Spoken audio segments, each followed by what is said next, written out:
still worth a day away. I figured I could maybe pave a way. Know it's niggas that count the days till I fade away. But you know I always find my way to turn a bad look in the field to something solid. I'm on target for a major play. Used to waste a day away. She hit me to say I'm on her mind, but my commitment to the game got me OT till I OD and then I fade away. Lately I've been giving down tones and meeting milestones. No way I'm giving all of me. She settled for a left hand with a gym over a piece of me. My mind's always as clear when she done climbing on the top of me. Really by the code, needs you to keep the same energy. I've been this in my sleep, bitch, I got here off muscle memory. Self-love gone missing, I'm right back to claims of needing you. I give you that attention that you craving, got you refueled. For real, I hope you find some sort of peace and all that meditating. I've been looking for mine inside the blood, I'm self-medicated. Bad little vibe, ride or die, she on standby. 30 from 30, I'm not missing if I'm shooting mine. All I ever did was take the risk and learn in real time. How you think I'm up right now, been living on this type of time. All I ever did was take the risk and learn in real time. How you think I'm up right now, been living on this type of time. All I ever did was take the risk and learn in real time. The world outside's on fire, niggas dying and the rent is due. When the babies learn to cock and fire back before they even get to live their truth. I think somebody God got me right, cause I don't really look like what I made it through. People from the past wonder how. Somebody tell the realest niggas this shit live inside you too. I keep a bad little vibe, ride or die, she on standby. I'm 30 for 30, I'm not missing if I'm shooting mine. All I ever did was take the risk and learn in real time. How you think I'm up right now, I'm stuck. In this real nigga renaissance. All in on myself, I treat the movement like an enterprise. Take a look around, you think we made it to the end of time. How you think I'm up right now, been living on this type of time.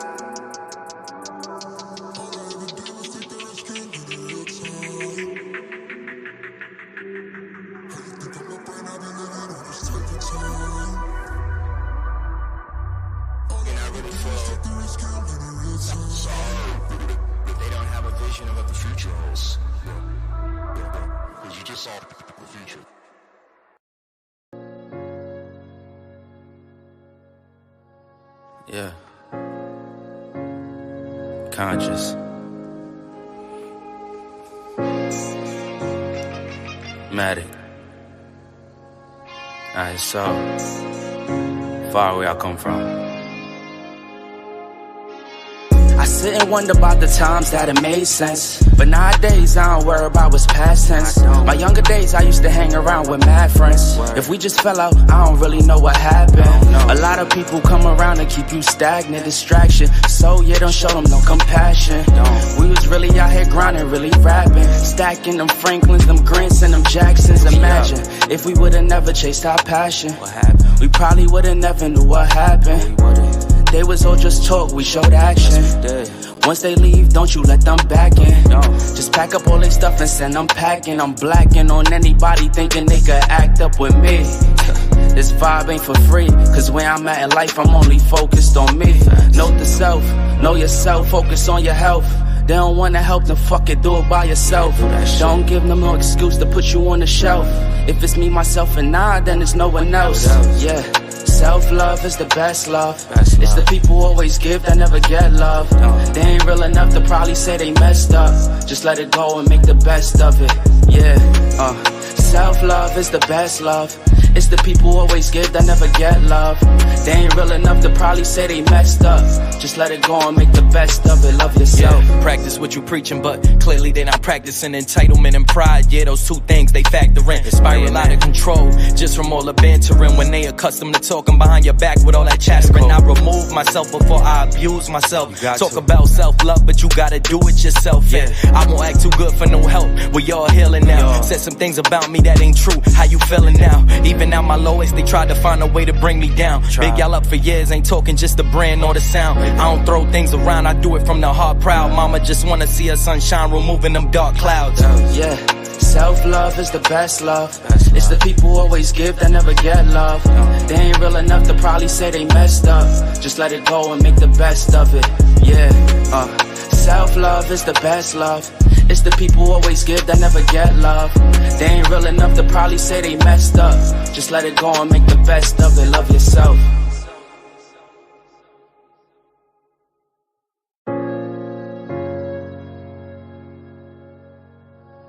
Yeah. Conscious.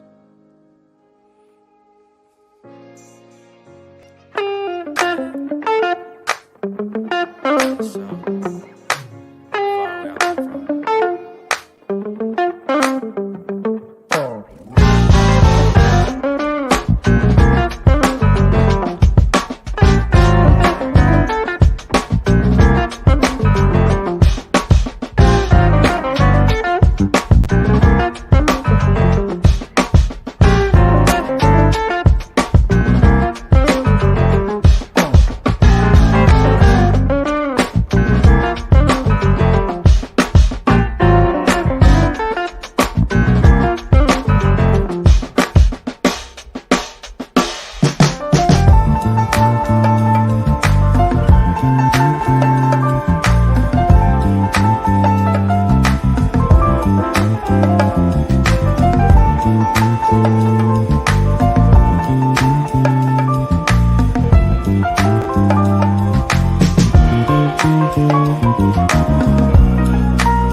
Listen, that do something to me every time. Put a one in the chat if you can hear me. If you can hear me, put a one in the chat. I am so excited. I just can't hide it. We're about to have a great, awesome show tonight. Let me tell you why. Lost in translation, people say that Black Men Unfiltered Network, we hate women. They say we hate them. That's what they say. I mean, Hunting Wisdom, I'm waiting on you, Sugarfoot. Waiting on you. You got the link. I sent it in your I texted to you. But yeah, you know that we hate women, and women are not good enough. They're not pretty enough for this network. You know, we can't get no women over here to do a show with us. You know, They hate us. We just hate all women. You know. Yeah. So I just want to say all we talk about. That's all we talk about. We hate them. Can't stand them. Don't want to be around them. Yeah. That's what we talk about. So tonight's gonna be a little different. We couldn't find no women to come on the show. We couldn't find no ladies. We couldn't find no girls to come on the show. But we did find some grown ass women to come on the show. Hear what I said? Yes, sir. Come on now. Don't get me started. It's too early, man. I took our running to this motherfucker. Listen, it's too early, man. We're gonna have a great show tonight, man, because we got Black women. We got a woman in here that they called. Listen. We got a woman in here. They told she came and talk about Black issues in there tonight. Praise the Lord, everybody. But we're about to have a great show tonight. First, I want to get to the sanctuary. It's a lot of people in church tonight. And I want to make sure we acknowledge them before we start. In Lost in Translation, you can go ahead and start with our chat tonight, man. Who we got in the chat tonight, my brother? Well, we got TJ from Through the Fire podcast. Yes, indeed. It's always a pleasure. And a brother from another mother, Revel Bevel, over there from the Cowboys situation over there, where we at over there, man. And in Vochland, we give a shout out to Voch Lombardi, man, always watching us, man, in the low. Then we also got Embrace the Grace. Yes, indeed. We also have Miss Jenny Jones in the building. And Milani is in the building. I'm always glad to see her, man. Every time I see her down in the chat, man, I already know that the stream is gonna be good. She's just like a good look piece, man. Every time you see it, you know what I'm saying. Shouts out to her. And who else do we have? We have Hunting Wisdom in the building, yes indeed, and the one and only Anissa in the building. Girl, where you at? That's what I'm talking about. Then we also have Almanize, as always, in the building. You know, we can't get enough of Almanize. And who else we have? Oh, the Mrs. O show in the building. Come Yes, on, indeed. man. Yes, indeed.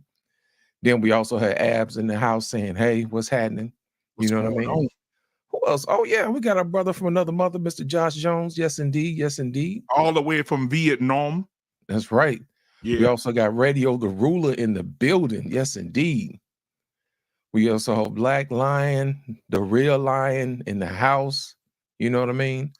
Who else do we have in the building? Oh, I can't forget about Reckless Ray De Niro in the building. He said, where the hyenas at? He said, where they at? Where the hyenas at? You know, earlier today, somebody sent me a video of one. Wow. Yes. Yes, indeed. It's so many of the hyenas. Before we continue on, just give me a small second, because it's so many of the hyenas out there. We hear stuff all the time, like, you know. I'm a PhD. So go ahead and continue. We have Brother Daniel in the building. We got the one and only Trey in the building. Let's go. He said, let's get it on. You know what I'm saying? Trey always ready to go. And then we have the chairman in the building, Mr. Paul Bennett of the 8B Network in the building. Yes, sir. Who else do we have? I think that may be. Hold on, wait a minute. Not done yet. We got Lana S in the building. Can't forget her. Yes, indeed. And I'm just making sure that we haven't forgot anybody. I'm going through. Oh, here we go. A&E in the building. Yes, sir. And who else do we have? Marriage, politics, and sports. The real R Payne in the building. Yes, sir. And we have the one and only Eugene Steele in the building. Yes, indeed. Welcome to the show. Black man, that's it so far, man. We can go on and on and on if we need to. Man, you know what? We couldn't find no girls for the show, but we found some grown-ass women. I'm gonna go back to what I said, okay? Yeah. But you know, I think we should give them a major introduction. And I think that we should have the first grown-ass woman. See, we're going to call it the GAW Awards, okay? The GAWA, okay? Grown-ass Women Awards, all right? We're going to have the first GAWA tonight because we need to call these women to the stage. And I think we should do it in great form. I think we should do it in a way that's just amazing. I want to put some music in here. Hold on a minute, because I don't want to lose this moment. This moment is amazing. So let me find something up here. Let me go up here. Let me see. Yeah. Let me lower it down a little bit. Just a smidge. All right. You know so listen, man, I'll call. You know what? I'm so nice today. I'm gonna let you call the first beautiful queen to the panel tonight, and then we'll go from there. You know, I have to start at the top, man. Every week at Tuesday, she's always having the wine of the evening. You know what I mean? The first grown-ass woman I want to call to the stage is none other than the one and only Anissa in the building. Anissa, what's going on, girl? Good evening. Good evening. Now, I want to bring up somebody. How y'all doing? Good. I want to bring up the next beautiful woman in here. Ladies and gentlemen from around the world, get your damn self together. This woman here hold women accountable, and she will tell you the truth. Welcome into the Black Men Unfiltered Network, flipping tables for the first time. Give it up for yours truly, Miss O in this building tonight, ladies and gentlemen. Come on. Hi. Yes, indeed.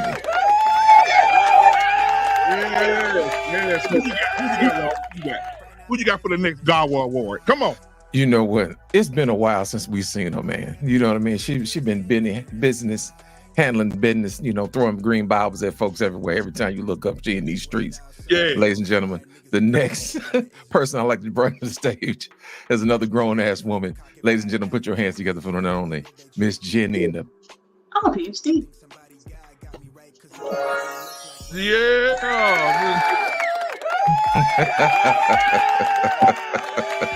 What's going on? Oh man, you done it now. Hey, listen, I want to bring up somebody that's also new to the Black Men Unfiltered Network, but just here for the first time from Flipping Tables. I want to bring her in right now. She's right here in Texas, ladies and gentlemen. She got her hair cut real low, got her glasses on with the reflection of the light in it. She's about to bring it to you guys tonight from a young lady perspective. Put your damn hands together for Tyranny in the building tonight, ladies and gentlemen. Yeah. What you got? Come on, beat now. You beat, know look. what? I want to bring up somebody, man, that's a comrade. You know what I mean? Somebody who starts mess on Mondays. Somebody who keeps it real. Somebody who's near and dear to my heart. You know what I'm saying? Ladies and gentlemen, put your hands together for the one and only. Embrace the grace. I don't give a fuck. Yes, indeed. Embrace. What's going on, Sugarfoot? All right, man. Listen, last but not least at all, ladies and gentlemen, I love it because when you look at her, the nostalgia is so wonderful. She got a nice fro. It looks really, really nice. She got a big old smile that make men want to propose and walk her down the aisle. Yes, sir. If you ain't seen it in a while, he is God's child. Alicia's in the building tonight. Hi everyone. How you doing? What's going on? What's going on? Thank you. All right, ladies and gentlemen. Now, if we have somebody else come up, we will. But I want to right now say to these ladies, welcome to the Gawa Awards. You guys are the Grown Ass Women Awards. And I just want to welcome you to the Black Man on Filter Network, baby. Now, what we like to do here at Black Men on Filter Network is we like to check the temperature of the room before we get the conversation started. We've already spoken to the congregation. Now we got to speak to you guys. And we'll start with Anissa. Anissa, how was your day and how are you doing today, sweetheart? I had a great day. I just got back from vacation and went to Palm Island, which is a private island down south. Went to a golf tournament there. And, we just debunked all the talking points that you all have on these shows. So just wanted to share that with you. But I had a great time. Came back home today, so it's been good. Oh, you glowing. You got you some. Miss O. Yes. How are you doing tonight, sweetheart? And how was your day? Hello, everybody. I'm doing good so far. My day went well. Spent time with my husband on his day off. So good. Absolutely. Now, ladies and gentlemen, before we get to the next block over here, I'll let Lost of Translation do the bottom row here. But the next block, there's two people in this block. So we want to make sure we acknowledge both of them. They're there, okay? You maybe not be able to see them yet, but they're there. Miss Jenny's in the building. What's going on? Hello, everyone. Full of joy, sweetheart. What's going on? How are you tonight? I'm great. I didn't understand what you were saying at first, but then it hit me. I was like, oh yeah, there are two people over here. So we might actually have 7 ladies on the panel. I'm not sure yet. I haven't taken my blood test, but could have 6 ladies, or we might have 7. So yes, I am 14 weeks pregnant, and I was really, really sick. That's why I had to go from the channel for a little while. But I'm feeling much better now. And today actually marks my 8-year anniversary of graduating from high school. So 8 years out. Well, I feel old as hell. Just gonna put that right there. Hey. Thank you so much, Jenny, for being here tonight. And I'm glad that you're feeling better. And congratulations on your first baby. And when you get to your 8th baby, and my life is great. I'm going to be talking about that as well. All right, Lost in Translation. Cue the rocket music. Let's go ahead and start with Alicia. Miss Kathleen, how are you this evening? I am well. I had the opportunity to go through some old photo albums. My daughter and I were just walking down memory lane. It was nice. It's amazing how much you forget, So it's nice to do that from time to time.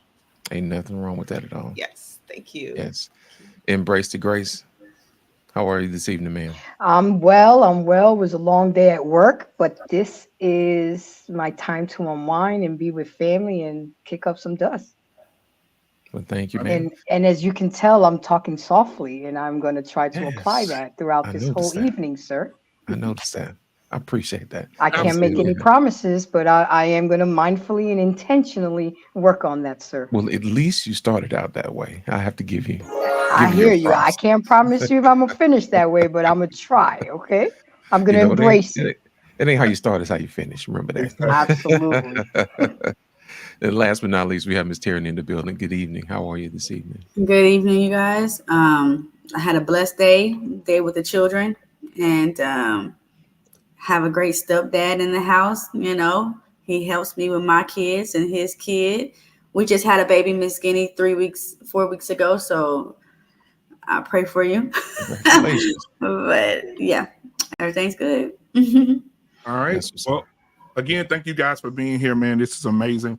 Now we got our first super chat of the night coming from Through the Fire podcast. He said, "Can I pay to bounce Tyranny? She's nothing but trouble. Professional windmiller."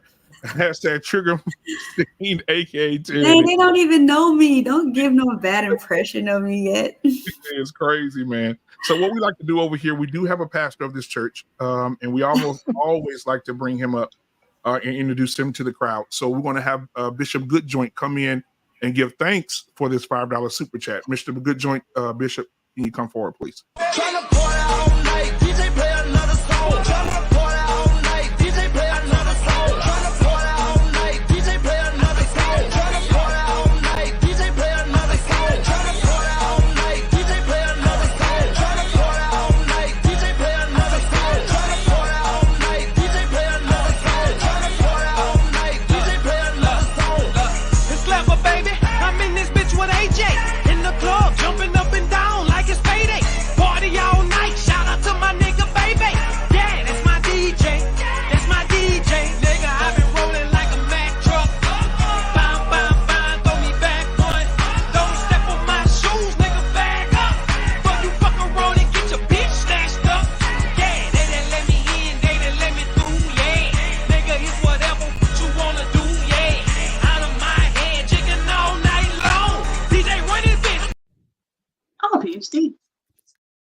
All right, ladies and gentlemen, that was Bishop Goodjoint. If you want to see Bishop Goodjoint again or other clips, just go ahead and send in your Cash App or your super chat, man. We'd appreciate it. Thank you so much to the Fire Podcast for the $5 super chat.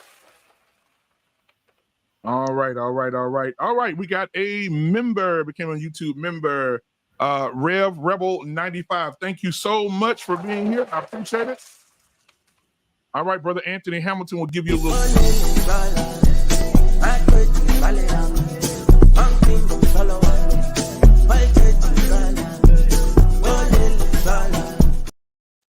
All right, thank you for being a member. I appreciate it. All right. We ready to rock and roll, ladies and gentlemen. All right, so listen, we want to start the show out.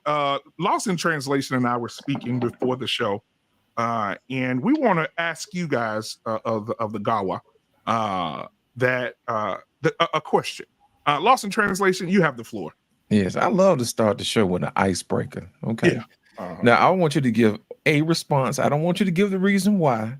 And then after that, we're going to go back around the room. We're going to ask the reason why. I'm going to start with Anissa. Anissa, the man or the bear?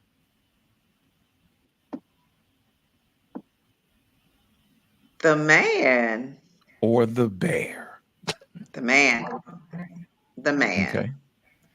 Miss O, you up next. Are you muted? You're on mute, darling.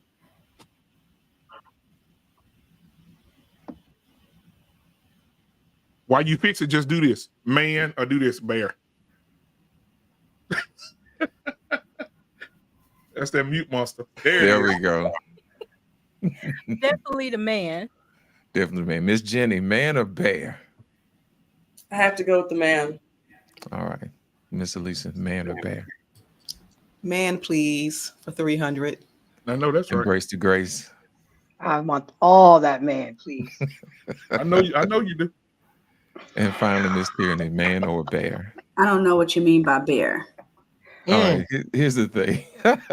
There was this internet meme that went around that said, if you had a choice to be left in the woods, either with a man or a bear, which one would you choose, the man or the bear?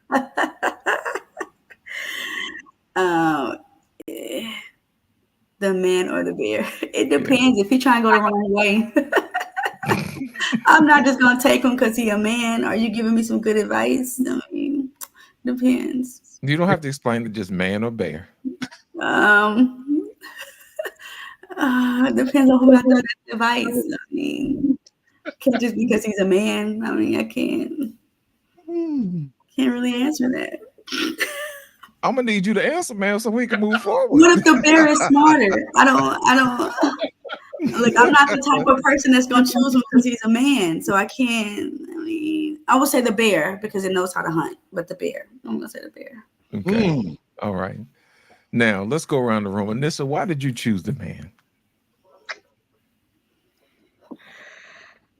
I mean, to me, it's just an obvious choice. I would not want to be left anywhere with a wild animal that has the potential to devour me and kill me and destroy me. So, of course, I would choose the man. The only person I can form a relationship with is the man. The only person I can marry would be the man. The only person I can have children with would be the man.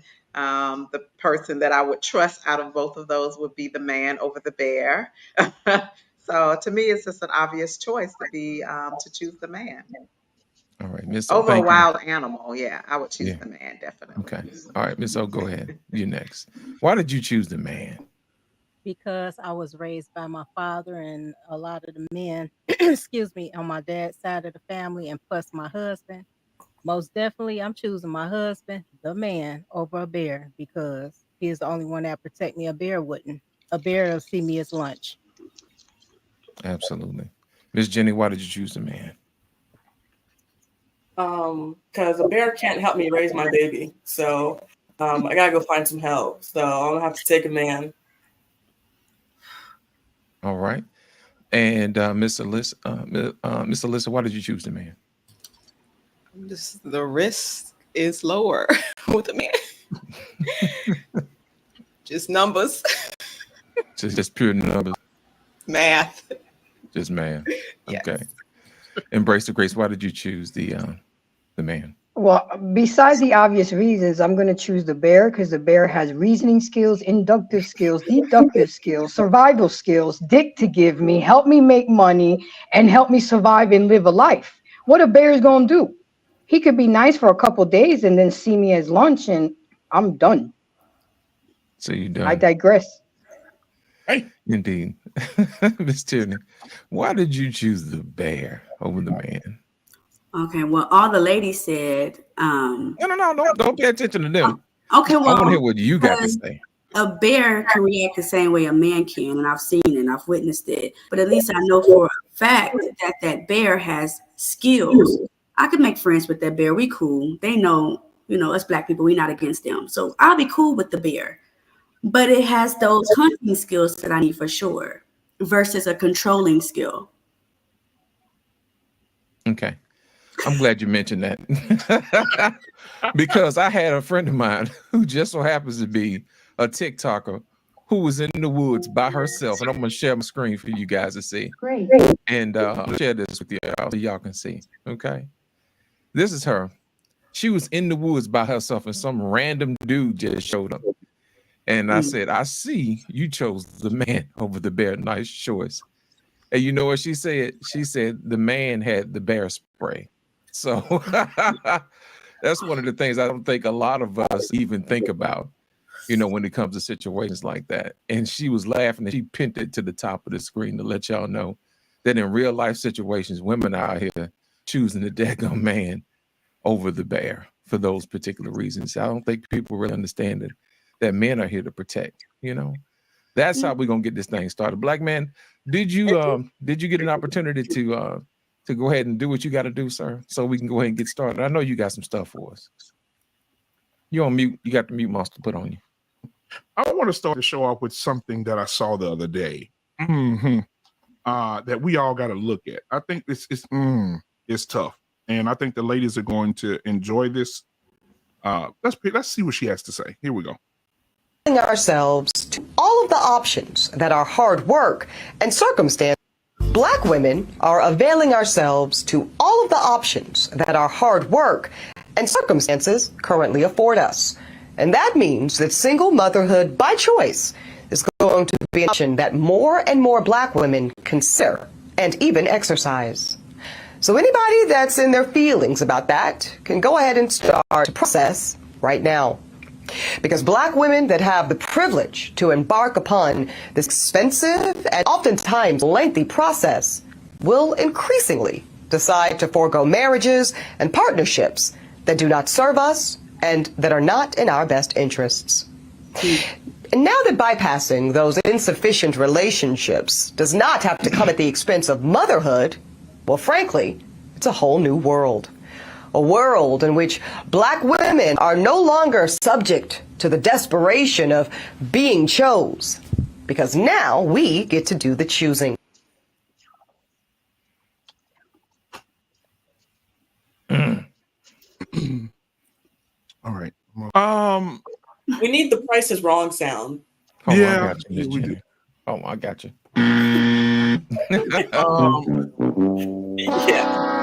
Yeah, that's it right there. I just want to.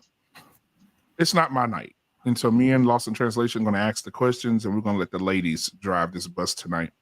So ladies, think real hard. So when it comes to you, you have your answer. However, we're going to start with Anissa. Anissa, how do you feel about your sister saying she don't need a mister? I might need you to play the video one more time. I missed most of it. It was going in and out on my end. I had to go out and come back in. No problem. That's why we're So here. can I? Here it is. Thank right now. you. Oh, guys, if you have headphones, please put them on. If you don't, mute until you're able to speak, so it won't get an echo, because I'm hearing an echo in my ear. All right, here we go. Are availing ourselves to all of the Black women are availing ourselves to all of the options that our hard work and circumstances currently afford us. And that means that single motherhood by choice is going to be an option that more and more Black women consider and even exercise. So anybody that's in their feelings about that can go ahead and start to process right now. Because Black women that have the privilege to embark upon this expensive and oftentimes lengthy process will increasingly decide to forego marriages and partnerships that do not serve us and that are not in our best interests. And now that bypassing those insufficient relationships does not have to come at the expense of motherhood, well, frankly, it's a whole new world. A world in which Black women are no longer subject to the desperation of being chose, because now we get to do the choosing. All right, let's get her out of here. All right, Lost in Translation. We're going to sit back and enjoy the ride here. Anissa, what are your thoughts? Well, I think it's a dangerous message that she's promoting for women. I think, all of us can agree that the ideal situation for children is to have a mother and a father and to have that union to be raised in. She's making the conscious choice to do something different, which is, it's definitely her choice, but I don't know if that's the right message that we should be promoting, that this is the way to go and this is the thing to do. Most women are not Ebony K. Williams. Let's just be honest about that. She's very successful. She has a lot of money. She will be able to raise her child, even though there, probably won't be a father in the house. But she can with her background, her education, and her opportunities, she can probably, on her own, be able to give her child the best life and lifestyle, probably better than maybe some two-parent homes are able to do. But I do think she is going to come to the realization that she is going to need some male support.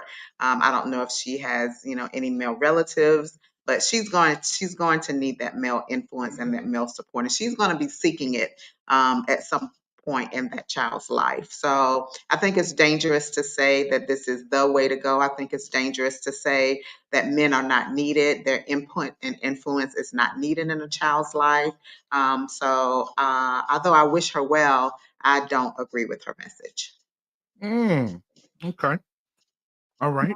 So we'll go up to Tyranny. What are your thoughts on what Ebony K. Williams said? Okay, I think it's pretty wicked. There's a wave and since 2020 to depart blacks and black men from black women. And I'm sure I have an idea of who the agenda is, but regardless, it's an agenda.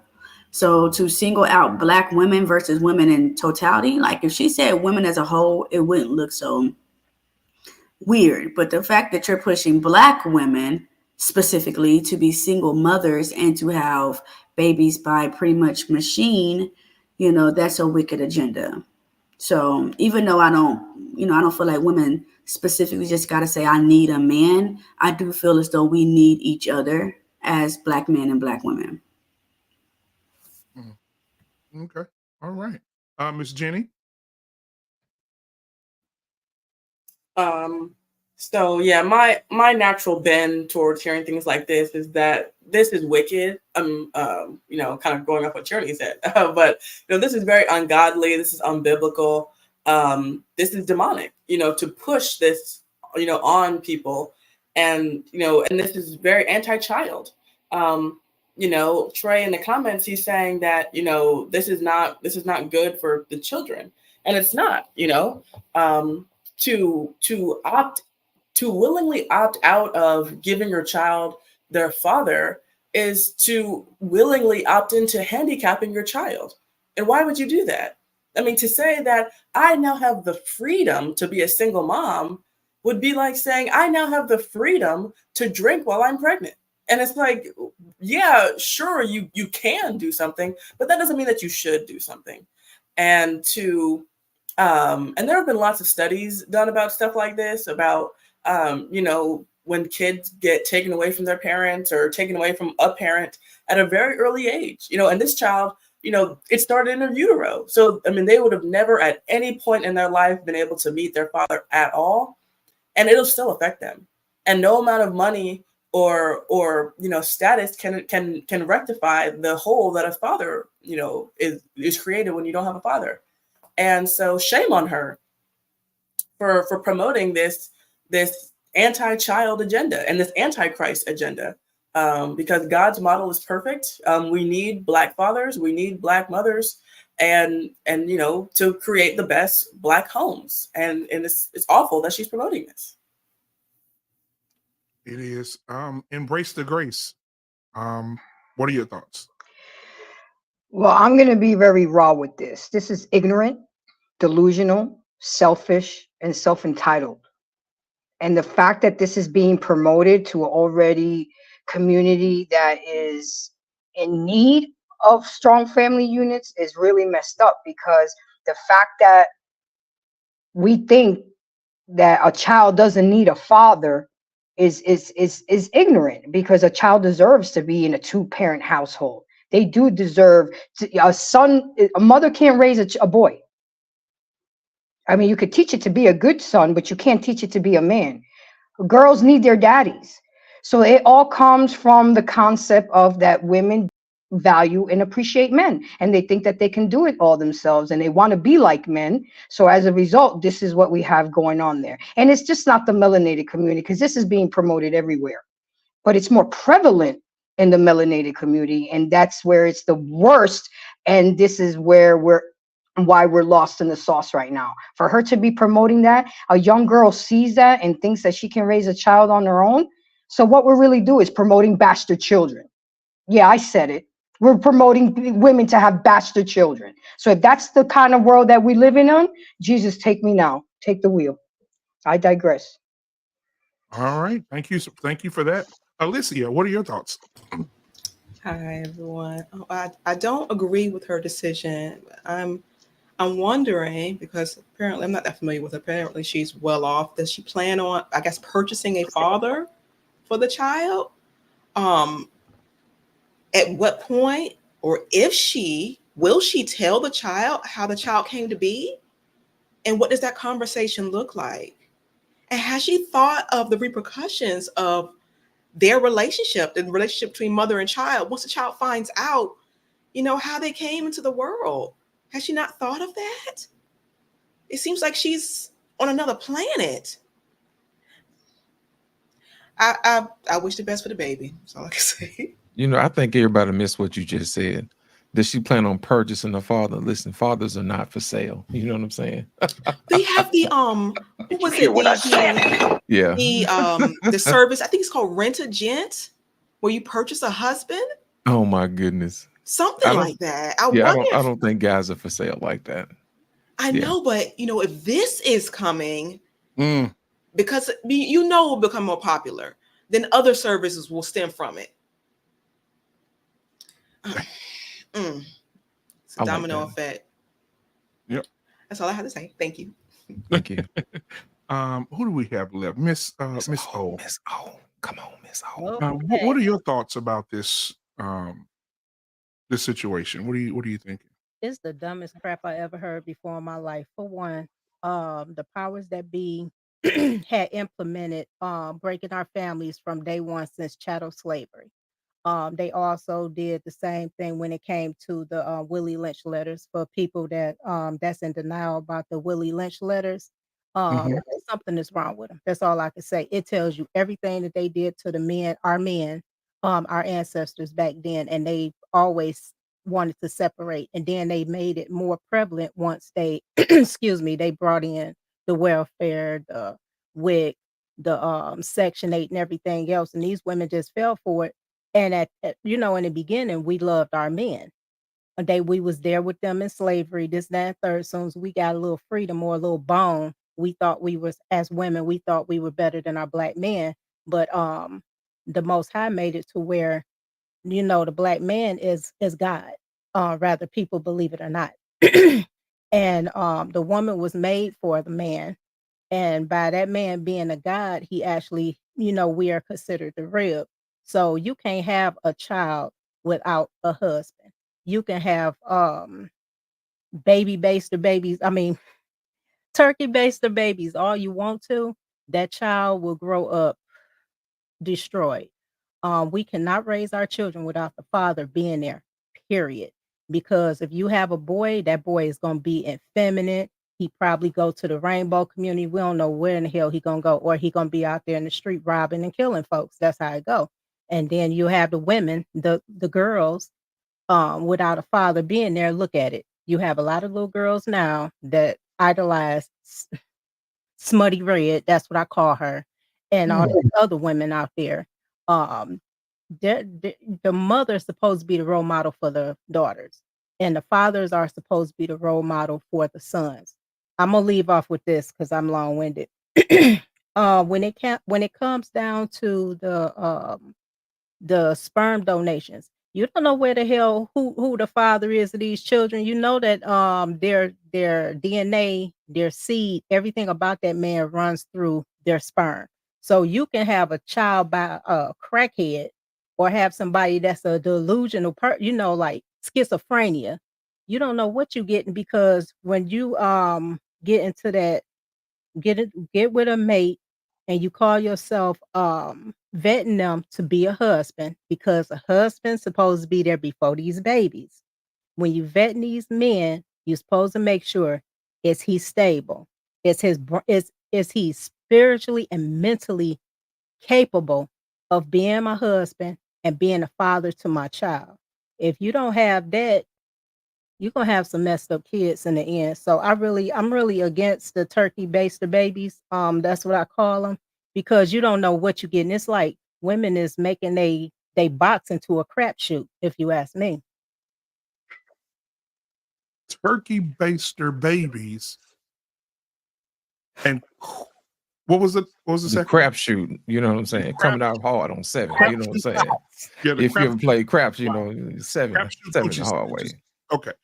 All right. Yeah. Wow. Lord have mercy.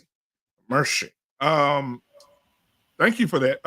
Damn. I'm at a lot. You got your finger up. Come on, Miss Jenny. Miss Jenny, come on. Mrs. O, she made a really good point that I wanted to just piggyback off of. Because now that, I'm pregnant, I'm going to all these doctor's appointments, they always ask, when they're asking about the baby is, what's the father's medical history? Does he have a history of diabetes or heart disease or mental illness, depression, whatever?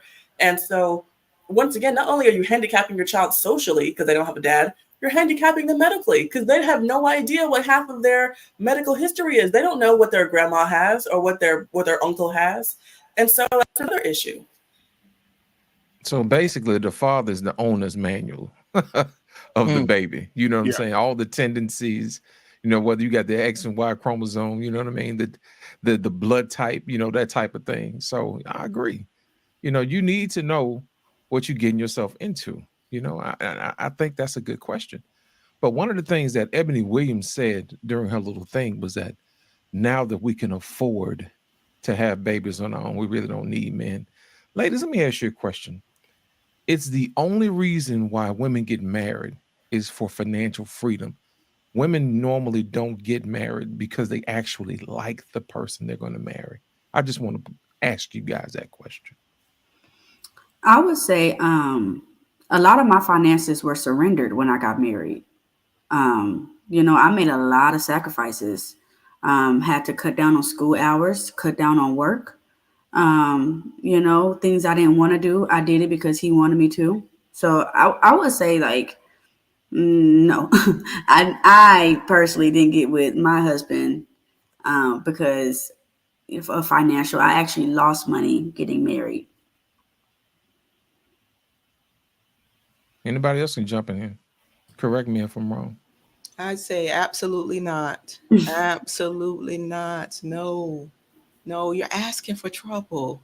If that's what you start the relationship with, if that's your goal of marriage, that's not what it's about. I'm not, don't get me started. No, that's what we're here for. No. Get it started. No. Hold on, let me help you out. Did you hear what I said? Come on, get it started. No.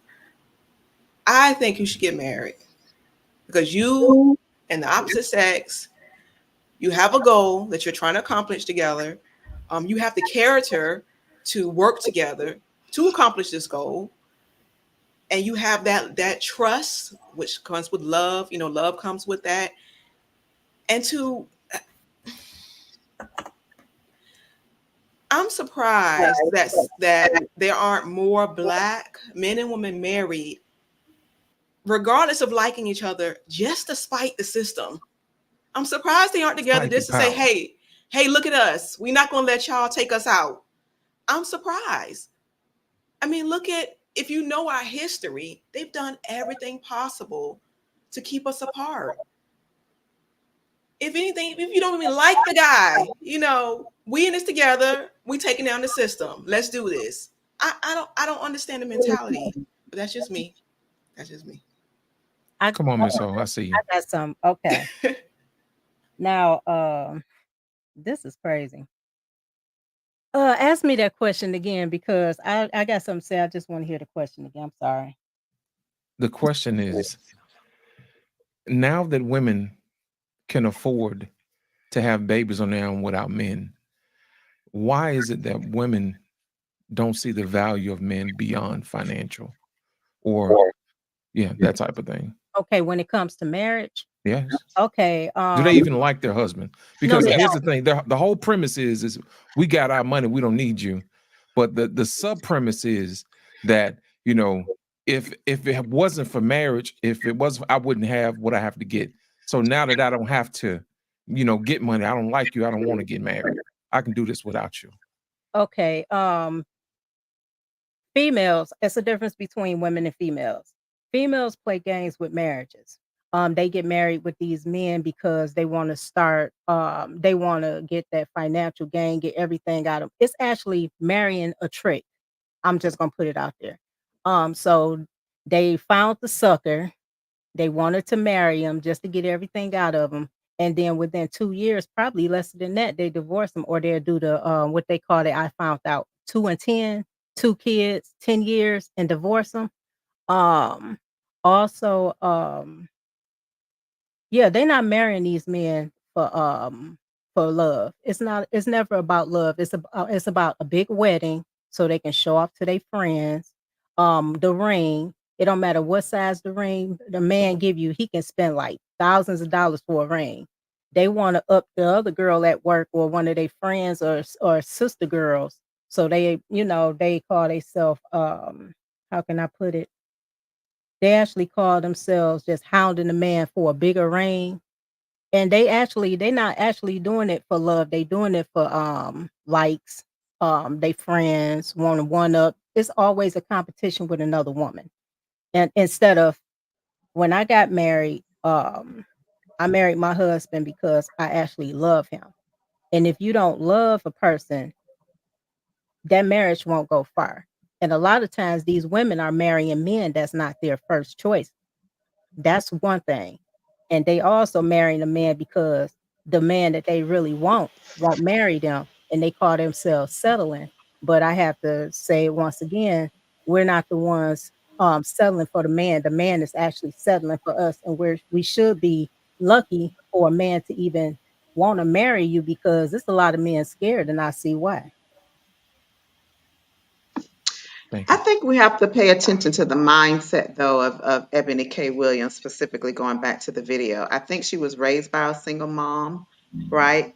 So she probably did not experience or see the value of a man because she did not have that growing up. Her mother raised her. I think she said she worked, a couple of jobs, but, and her mindset may be, my mother did it as a single mother, and I went to law school. I'm a lawyer. I'm this and I'm that. And she probably says I turned out totally fine. So thinking about Ebony K's mindset, because she wasn't raised that way, she probably does not truly see the value, simply because of her personal experience. So I'm not saying that that's correct, but that just might be the way that she thinks. And she's like, I turned out okay. I'm successful. I have the life that I want. And I think that because my mother did it, I think that I can do it too. I think that might be her mindset.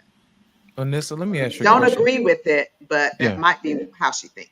that's fine. I got a follow-up question for you. Back in 1985, CBS did a video of some teenagers who had just happened to be pregnant in high school, and they were asking them, don't you want to be married to your baby's father? Now, these people were from the poorest demographics. So now you fast forward till 2024, it's still the same rhetoric. So my question to you is, clearly it's not the money, because on both ends of the spectrum, it's the same talking point. I don't need a man when I'm broke, and I don't need a man when I'm rich. Well, let me ask you a question. What do women really need a man for? Well, obviously it's going to be different for every woman. But if you believe in the role of a man in your life and in a family's life, then you understand the value of a man. You need the spiritual covering of a man, but that means that the man has to be spiritual himself. You need the protection of a man. You need the covering of a man. You need the infrastructure that a man can provide.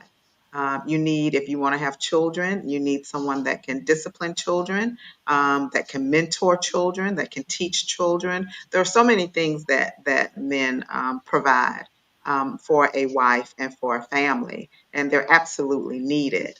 But I think if women have never seen it and they have never been taught it, they don't truly understand the value of it. You have to understand the intrinsic value of having that man there. And it definitely surpasses money. Although money is a part of it, he does need to be able to provide for you and a family. But you have to understand the intrinsic value, and a lot of women don't seem to understand it because they feel like, I'm doing this all on my own and I'm totally fine without one. And that can just, distort your perspective. The reason why I asked that question is because the women who were poor said the exact same thing as the woman who's rich. How is it that both women from both ends of the spectrum don't see the value in men? Are we not looking at this from a different situation? Because earlier you said that, men provide this and that. Well, on the lower end, the government provides. On the higher end, the woman provides. So to be honest, women really don't need men for provision. So my question to the ladies on the panel is, why is it that women can't see, these particular women, not you guys, but these particular women can't see the value of a man beyond the presence of provision? Can I get in there? Yes, you may. The first thing is you have to learn, you have to be taught on how to value a man, appreciate a man, and respect a man. And that's lacking. Feminism tricked women thinking that we didn't need a man. And in the world that we're living in right now, everything is transactional. What have you done for me lately? Marriage is a lot of work. I was married for 12 years, and it's an attitude of every day of service and gratitude. And what can I do for you? Not what have you done for me lately. Marriage is about building together. A lot of women want these ready-made men, want the man at the finish line, but are not willing to run the race with your man. And they think that they can do everything by themselves, but in actuality, they're not doing nothing but causing a disservice to this society, putting me to pay for their bastard children with my tax-paying money, okay? And really messing up these kids. And I know it sounds harsh, but it needs to be said. It's not cool. It's not cool when a mom has to be at work for 3 jobs and the kid doesn't even have his mom there to watch him go play basketball. It's not cool when the eldest child has to take care of the 3, 4 siblings because she out clubbing or has to work. A man brings structure. A man brings routine. A man brings discipline to the household. But because a lot of women have never seen that, have never experienced that, don't know that. But we cannot keep using that as an excuse. Well, I was raised by a single mom. You can't use, there's a lot of books and resources out there to learn and be better and do better. But to be out here and suggesting that it's okay to be a single mom instead of a wife, because you want the marriage, just like the other lady said, you want the ring, the wedding, you want the clout. But marriage takes work from the minute that you wake up, from the minute you go to sleep. And even when you sleep, you have to think about what's going to happen the next day, what has to get done, what my husband needs, what this, what that. And then let me share something with you. Marriage is not guaranteed. Nothing is life and guaranteed, but taxes and death. But you have to at least try, especially if you have a child. You can't just be like, fuck it, I'm just going to have this baby by myself. And then there's a lot of men that want their children, and women will maliciously delete them because it's my body. I do what I want. Have the baby and give it to the man then. But other than that, I digress. My mic is muted. Thank you. Ms. Jen, I got a quick question for you. You got a response? No, go ahead and get your response, because I got a question for you once we're done. Go ahead. Oh, okay. You know, it's so funny that you say that, Grace, because just last night I was over on Through the Fires channel, and he was reviewing this video about Tiffany Henyard and how crazy she is.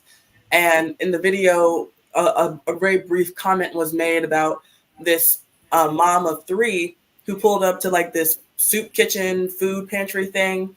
And she was like, I don't have a way to feed my kids. And the lady that owned it was being shut down by Tiffany Henyard. Anyways, you know, Through the Fire, he made a comment and he was like, why is no one talking about where's the dads? Why you got 3 kids, you can't feed them? And I was like, that's what I thought first time I saw this video. Like, why do you have custody of 3 kids if you can't feed them? And so, you know, these moms, they just run off of spite and hate. And so they would rather drive an hour to a food bank and beg for food from strangers than to just reconcile with the dad, or, you know, possible dads, you know, plural, and you know, and get something going with them and get on some kind of plan where, you know, he just brings over food once a week, you know, doesn't actually give her a check, but just brings over actual food to the house or what have you.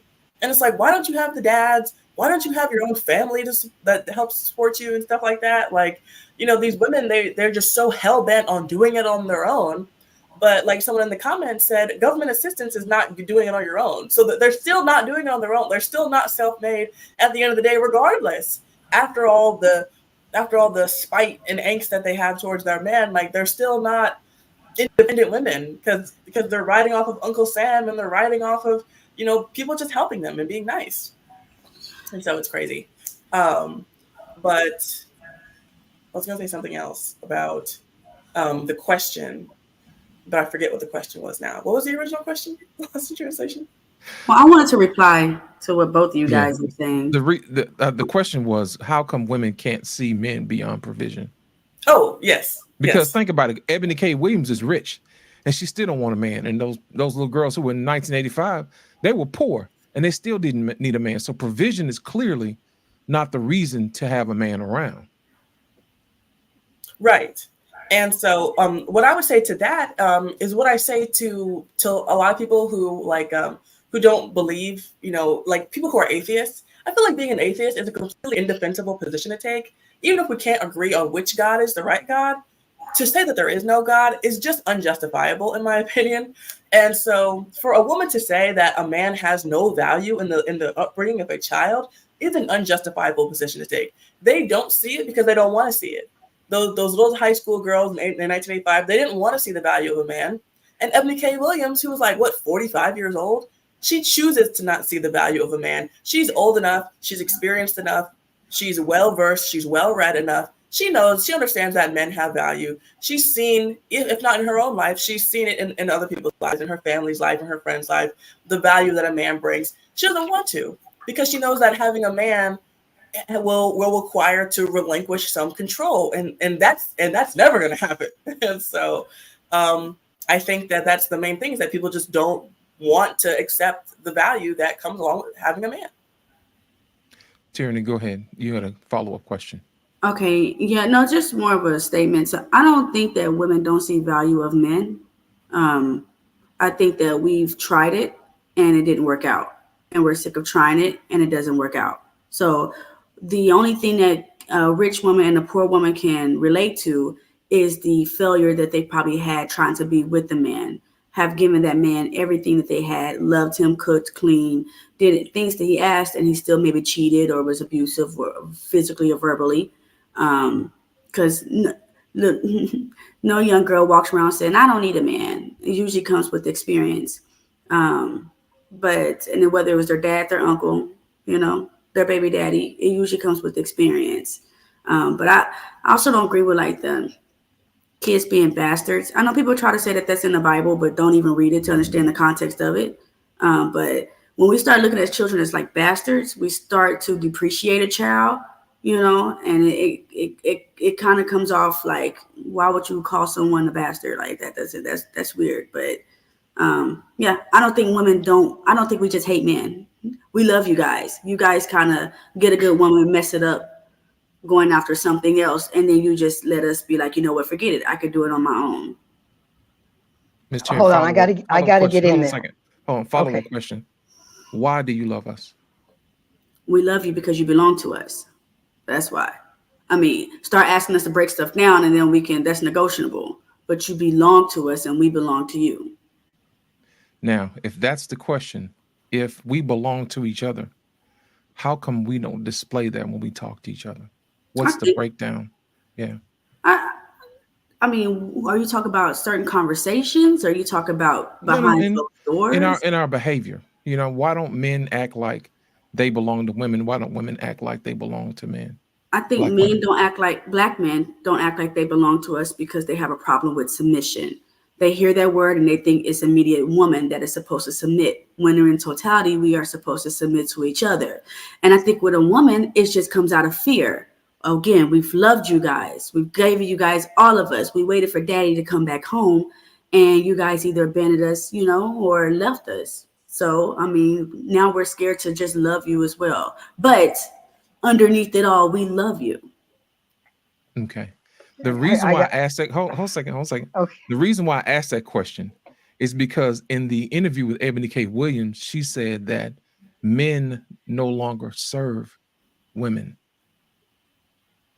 The reason I wanted to ask Miss Jenny that is because aren't we supposed to serve each other? right? Isn't that what it says in the Bible, right? So why is it that one side decides to say, hey, look, you guys no longer serve us, so we're going to move on? Go ahead, Miss O. I know you had your hand up. Then Embrace the Grace, you got next. Okay. Far as the submitting thing, in the Bible, it says that the man submits to God, we submit to the husband, and the children submit to us. There is no way a man is supposed to submit to us. That's why we have these simps. I'm sorry. We have these simps out here that's out running after these women, praising them as God. God is not a woman. God is a man. Everything in the Bible is straight up. I used to hear people say something about the Bible being male identified or something like that, but it's gonna be it comes in that text like that. That's the way the Lord made it. I'm gonna make this quick. There's a lot of women out here talking about they looking for a God-fearing man. How can you look and how can you want a God-fearing man when you're not fearing of God yourself because you're going against the hierarchy that he had when it says that husband, wife, God, husband, wife, children. And that's how it is. We can be mad all we want to, take it up with your mama or whoever you want to take it up with, but that's how the hierarchy is. That's how it's supposed to go. By us going against that grain, look what happened. We have children out here that's killing each other. We got kids out here that's having babies at the age of 8, 9 years old. You have these women dating these guys. They don't even know who the hell these guys are, and you bringing them into your home, and guess what? Your child is already traumatized because you took that father out of the home for whatever reason you had, and you letting these other people come in, men and women, and they coming in there and messing with your children, and you're putting trauma upon trauma upon trauma on these children. You only thinking about yourself, your box, whatever the hell you trying to get out of these men, and you're not thinking about these kids. As long as we don't go around, go with the hierarchy that the Most High have, nothing to be done correctly. Thank you, Miss O. Go ahead and Embrace, you were next. Okay, so a couple things I want to say back. Men are not supposed to submit to women. That's just the case. End point. Period. And that's the issue that a lot of these modern women think that a man is supposed. It doesn't work that way. We were made from a man. We were made for a man. Okay? We're their helpmate. We're not their equal.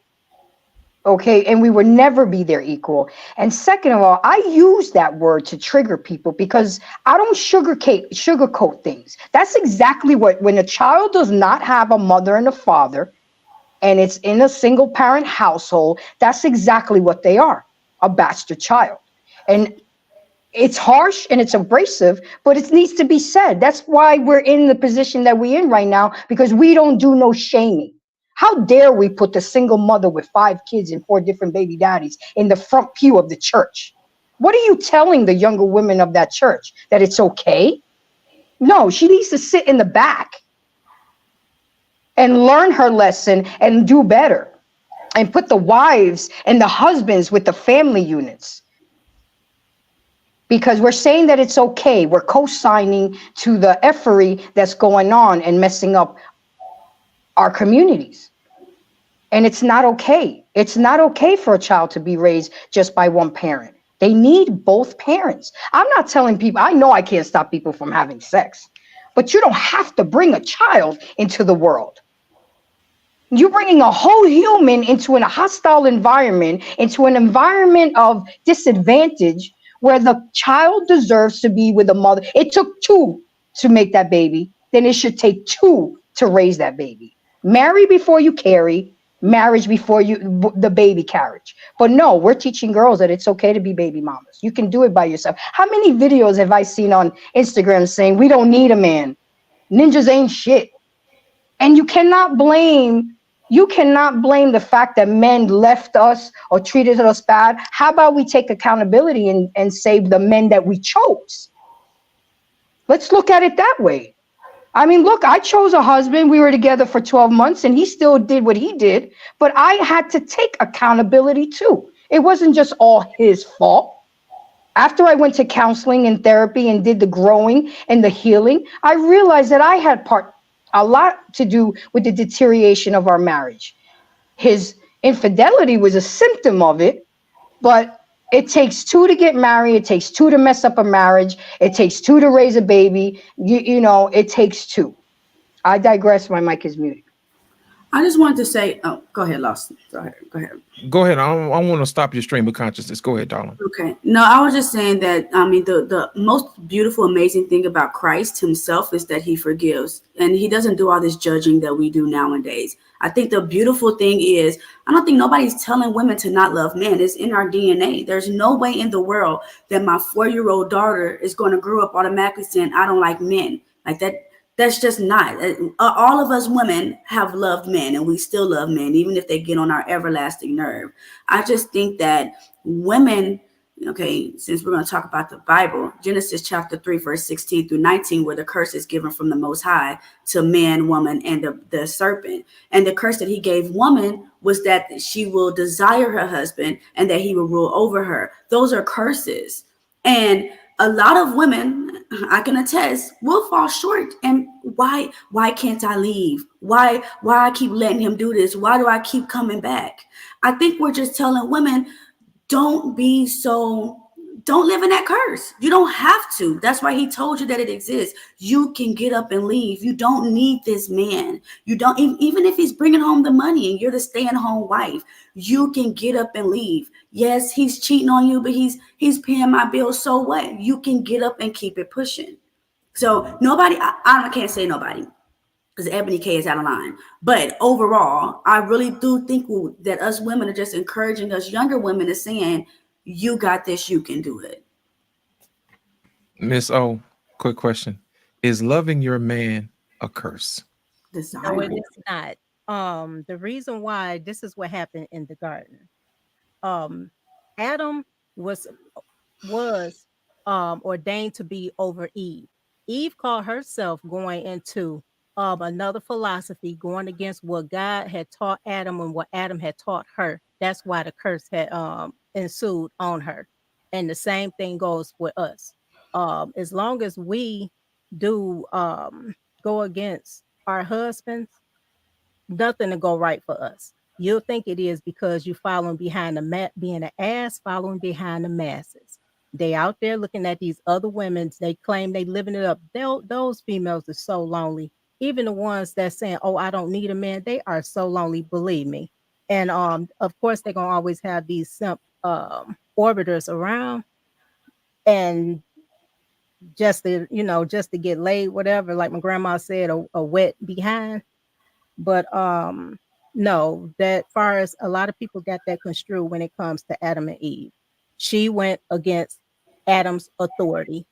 The Most High punished her because she went against her Lord. A lot of people don't say this, but won't say this, but the Most High made it to where our husbands are our lords. You're supposed to reverence him like the husband reverence Christ. But didn't Adam follow? Didn't he follow Eve? Hold on now. Hold that thought because we're gonna follow I want to get these super chats out of the way. Hold on, just give me this is a good turn right now. It's a good turn. Hold on just a second. Ooh, it's really good. We got a new member, Rebel 95. Thank you so much. I appreciate it. We got Hink in the building tonight with the $2 super chat. He says, "Speaking of hyenas, tyranny is here." Oh my God! We got the Fire Podcast $5 super chat. He said that there's not a lie again. There's a lie again. I guess he's saying that black women got all this damn money but need food stamps, Section 8, and child support. All right, that was through the fire. All right, we got Skinny Boy 20 Boy $2 super chat. He said Mrs. O is starting her channel next week. Yes, indeed. Yes, indeed. All right, hey, and y'all come and support them on Thursday. On Thursday, listen, y'all. I was sitting here listening, and I changed the name of their podcast. Just they don't know yet. But anyway, on Thursday, I think that we should have voices of women. And Thursday will be designated for that. And the host of that show, it'll be just like you have it tonight, but it'll be no men at all. And it will be Mrs. O and Miss Anicia here. Yes. Yeah. It's gonna be called Grown Ass Women Podcast. It's gonna be on Thursday. Yes, I can't wait. So, ladies, make sure y'all chime in. Make sure y'all get ready. Because Thursday will be your day to come over and have any conversation that you guys want to talk about. Let's see who else we got here. I got a big money.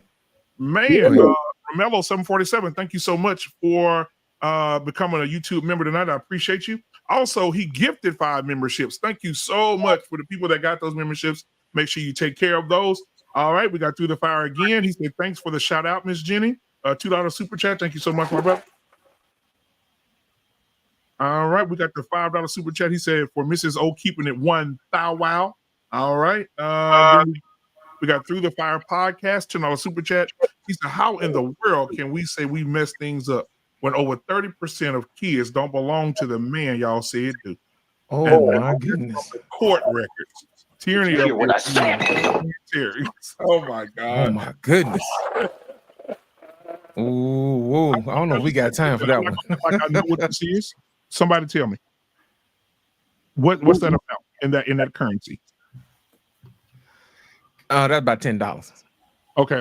All right. Yeah. He said it should take, thank you, Andre. Andre love crossing borders. It should take 2. But no one is talking about the 30% of men paying child support for the children the women know aren't the fathers. Here we go, another one. Or the mothers that the children from those fathers. Thank you so much, Andre. Andre love crossing borders. I appreciate you. We are going to address that because we had 2 super chats on that, and we discussed that earlier. And we got one more slid in that just got in there, brother. Information man. Respect, my brother. Information man with the $4 super chat. Thank you so much, my brother. I appreciate it. All right, so for the ladies tonight, I'll give them a little J Moss tonight. Give them a little break, take a little breather, and we'll play a little J Moss. Here we go. Whatever you want, whatever you need, my heart belongs to you. Oh, whatever you need, then nothing I won't do. Oh, whatever you want, my heart belongs to you. I say whatever you need, whatever you want. All right. Thank you guys for those super chats and those memberships. I appreciate each and every one of you. All right, so we're getting into something deep here. And Anissa was coming from the bottom of the floor with something. Anissa, you said what now? No, I was saying, yes. Hello? Can you hear me? Yeah, we hear you.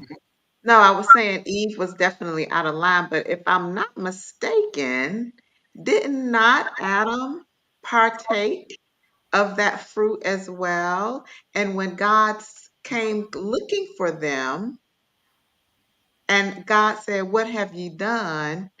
Adam said, "It's this woman that you gave me."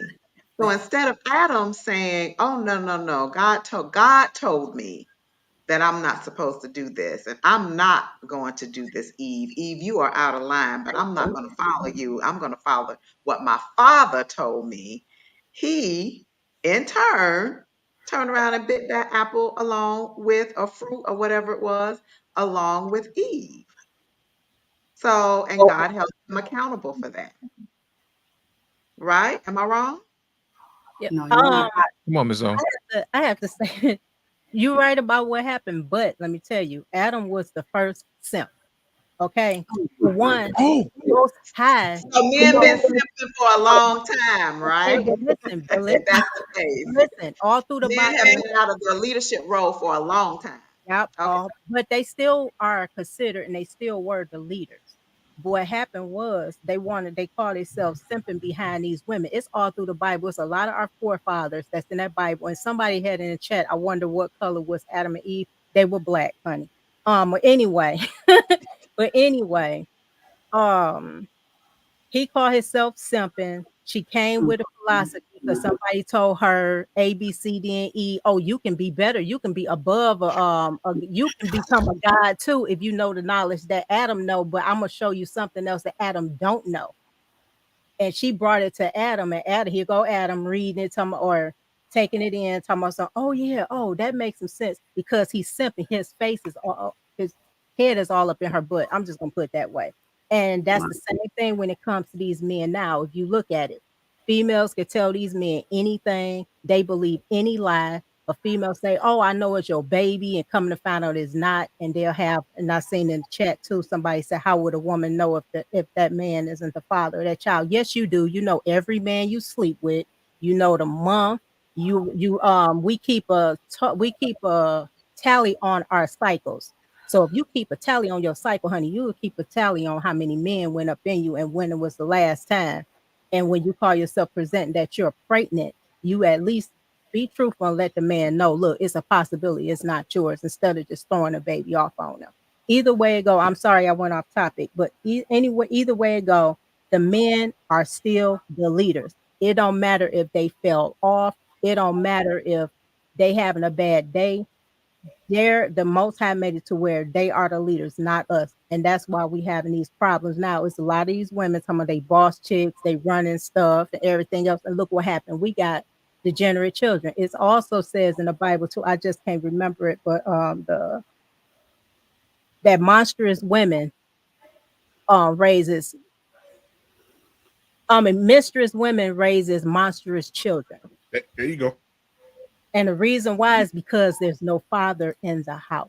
And I'm sorry, but it's a whole bunch of, the Lord called us ostriches because we have these children. We just throw them off to the wolves, whatever, whatnot.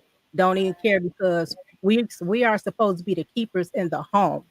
In other words, we're not supposed to be clubbing, running out in no street, hanging out with your friends. You're supposed to be there so that way you know what's going on with your children.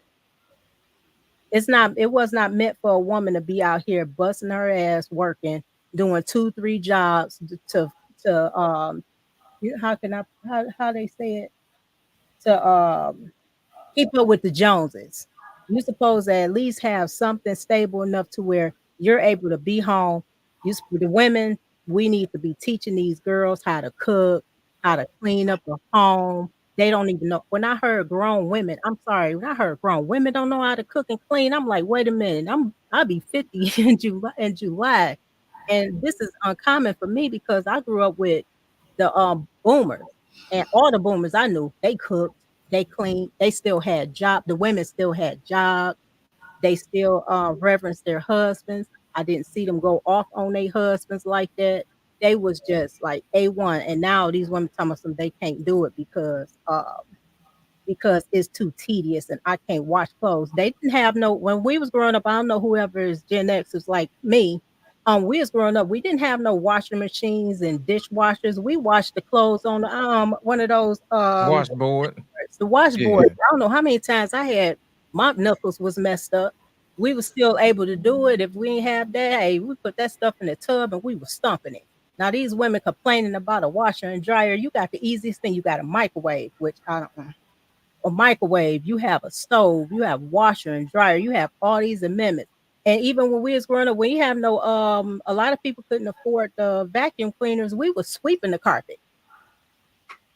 And you you complaining about the easiest stuff. It only take you about like an hour or two just to clean up your house. It's not an all-day thing. And they don't even want to do it. They say, oh, it's tedious and this, that, and the third. Just do what you have to do because 9 times out of 10, you got a husband, he come home, he'll be at peace because he don't have to do everything unless something actually wrong with you. If you got a disability or something like that. But can I say that? Before you go, hold on a second. Before you go, Tierney. Before she goes, we want to make sure we welcome. Hold on a second before we get welcome our Screen Podcast. We done did super chats. We done did all this other stuff. Ladies and gentlemen, welcome to the screen. The one and only White School Podcast in the building. What's up, girl? Yes. Hey, how I you want to make guys sure we doing? acknowledge our ladies, man, when they walk in. You know what I'm saying? That's what gentlemen do. Absolutely. So I want to say this. Now, lost in translation, just for a moment. Just pause here parenthetically, just for a moment to just have me and you. I want to talk to you. Right. Adam and Eve was the first marriage, right? Right. Meaning Eve would have to been the helpmate and the person that Adam trusts the most. Is that correct? Yes. In this day and time right now, if a wife cooks her husband something to eat, or she grabs something to eat and brings it to her husband to eat or to consume it, how many of the husbands say, hey, where you get that from? Or does he eat it because he trusts his wife? He eats it because he trusts her. So Adam trusted Eve. Eve brought him something that wasn't good for him. He tasted something from Eve, from someone he trusted. And so if Adam was the first simp, then Eve would have to be the first deceiver of man. Why is a husband a simp because he has a wife? I don't understand. No. She said that earlier, but I'm saying I'm not going to say Adam was a simp because I think Adam trusted his wife. Exactly. So how could he be simping for her if he had her tail up her behind? We don't know how long they've been together prior to this event. We act like it all happened overnight. That's why I don't like. No, that's what they were saying in the comment section. Yeah, they're saying in the comments. Yeah, they were saying in the comment section. It was stated on the panel by Mrs. O. Yeah, because somebody put it in there. I'm sorry to cut you off, sis. It was because somebody had put it in there, and that's what I was explaining. It was. I wouldn't consider it simp. That was simp-like behavior because why? How is it simp? Like he said, like if he trusted his wife, like your husband trusts you, would you call your husband a simp? I'm sorry, but I don't think so. You would not. You would not say that because it denotes a certain characteristic of your husband. Now, if he's a caring and affectionate, I don't think that's being a simp. I think that's being emotionally intelligent to the person he's in charge of, and that's his wife. Because he places his heart into his wife. The Bible says that all the time. You know. Okay. Somebody asked to define what simp is. Okay, here we go. No. What it is that there's about a 5-second delay between you two. Okay. So I think you guys keep missing each other. Yeah. Yeah. You keep missing each other. I don't think you guys are disagreeing. I think what you're doing is you're missing each other. Wife School, Miss O said that somebody in the chat addressed men being simps as husbands. And she was saying that you can't be a simp if that's your wife. You're supposed to take care of her. Yeah. I apologize. No, you good. It happens sometimes. I was like, don't say that. I don't think that's true. So don't even say that. Well, Tierney was she wanted to speak on it too. So Tierney, what were you about to respond to? What were you about to say? Well, I agree with what Miss Wife School said. So that was perfect. I think that the most disappointing part of that whole scene, the story, was when the leader didn't take accountability for his actions and he left it on the woman to do so. You know, I'm not saying that woman's ahead of whatever. But if you want to talk about then and now, men are doing the same thing now. You're putting off the blame on women. So if the first man is a simp, I guess that's what God's intention for men to be, was simps. I don't see anything bad with the simp though, because y'all talk about ain't no man supposed to submit to no woman. That's wild to me, because if I ask my husband, hey, can we go to the store? And he said, nah, I ain't doing that. If I say, hey, can we go see this movie? Nah, I ain't doing that. What about this food? No, I don't feel like that. I'm not finna date you. You're no longer available on my availability list. The next person that's willing to come along and say, hey, I'm gonna go hand in hand with you. I'm gonna be your partner with you. That's the man that I end up choosing. Most women. So I feel like you guys put too much. I have 2 sons, and I'm not finna tell no woman to beg after either one of my sons. They still pee in the bed at 5. Not finna do that. I mean, I think you guys need to understand that women warped in the love of a man. Just because he's a man, that person is mistreating her. And are you telling her to stay? Or are you going to give her advice to keep it pushing and find something that accommodates you? Thank you, Terry. Follow-up Hey, I questions? like the fact that you guys are having conversation. Yeah. That's why we call this the grown ass woman awards, the Godwater night, because you guys are listening to each other, you guys are responding to each other, you're not arguing, and this is what it looks like, guys, if you're watching tonight. So I appreciate it. Let me do this super chat real quick, and then we'll get right back to what we're doing here. We got let's see, my boy What We Know podcast. Lord have mercy. He say, if her vagina, I'm trying to do this in the way he did it. Without laughing. So you know I'm goofy as hell. If her vagina smell is foul, she will have behaving children. JT chapter 1, verse 17 through 24. This dude is retarded. All right, thank you, JT. I appreciate you, my brother. Oh my God. All right, go ahead. Here's the thing. I think we need to address the issue that men are abusers, because I think that is a scapegoat question that I think a lot of women like to use as to reason why they no longer want to be in marriages. Here's my whole thing about that. If nobody's there to verify it, if there's no police report, did it really happen? You know, if a tree falls in the wood, did it really happen? You see what I'm saying? At that clip, they're making it seems like all married men are going around beating their women. You see what I'm saying? Right. Which I find that hilarious. If the police really wanted to lock all men up, they would lock up all the husbands. But I assure you, women would still be getting beat, and it probably wouldn't be by their husbands. You see what I'm saying? I think we need to address that issue. Miss O, what do you say to the crowd when they say that women are abused in their marriages, especially by guys who say they love them? You know, is abuse common? Right. Before you go, Miss O, I want to put this out there. Mm-hmm.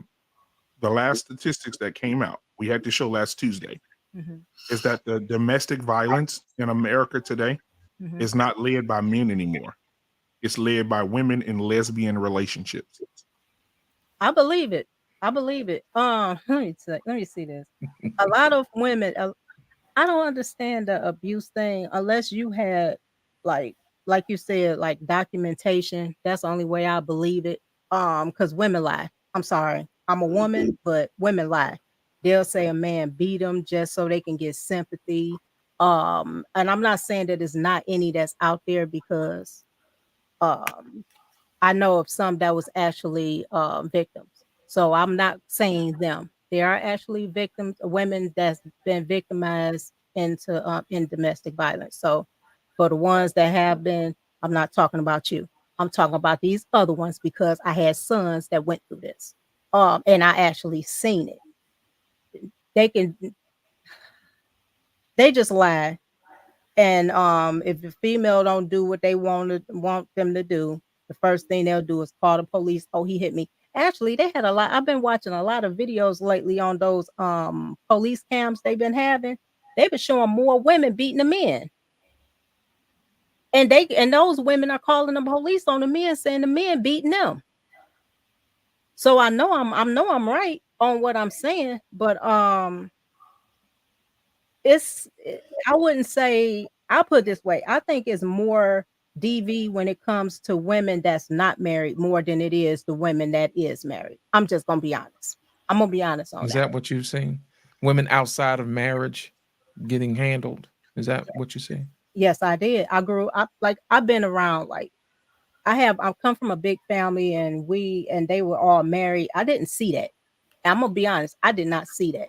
And if the husband and wife had any disagreements or whatnot, they never talked around the children. They'll go in the room and they'll talk, and then they'll come out, and you don't see anything else from that. But other than that, I've never seen the bucking, the fighting, and everything. And my father came from a middle class.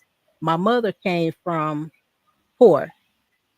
So I seen both spectrums of it.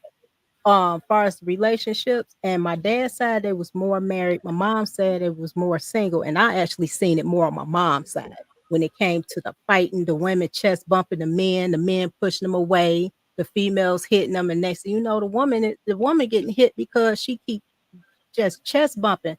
My thing is, if you know, women know how to test buttons when it comes to a man.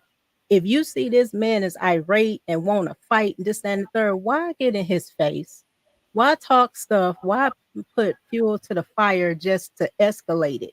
And then when he hit you because you didn't hit him about 100 times, you want to cry and say he put his hands on you when you the one invited it in the first place. Men react physically. We react emotionally.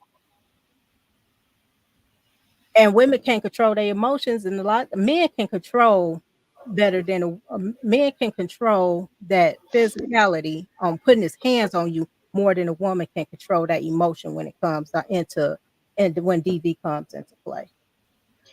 it has gotten so bad for these young men that I literally taught my son that if you don't really know the girl, you keep your keys and your phone in your pocket. Don't get too comfortable so you can just walk away.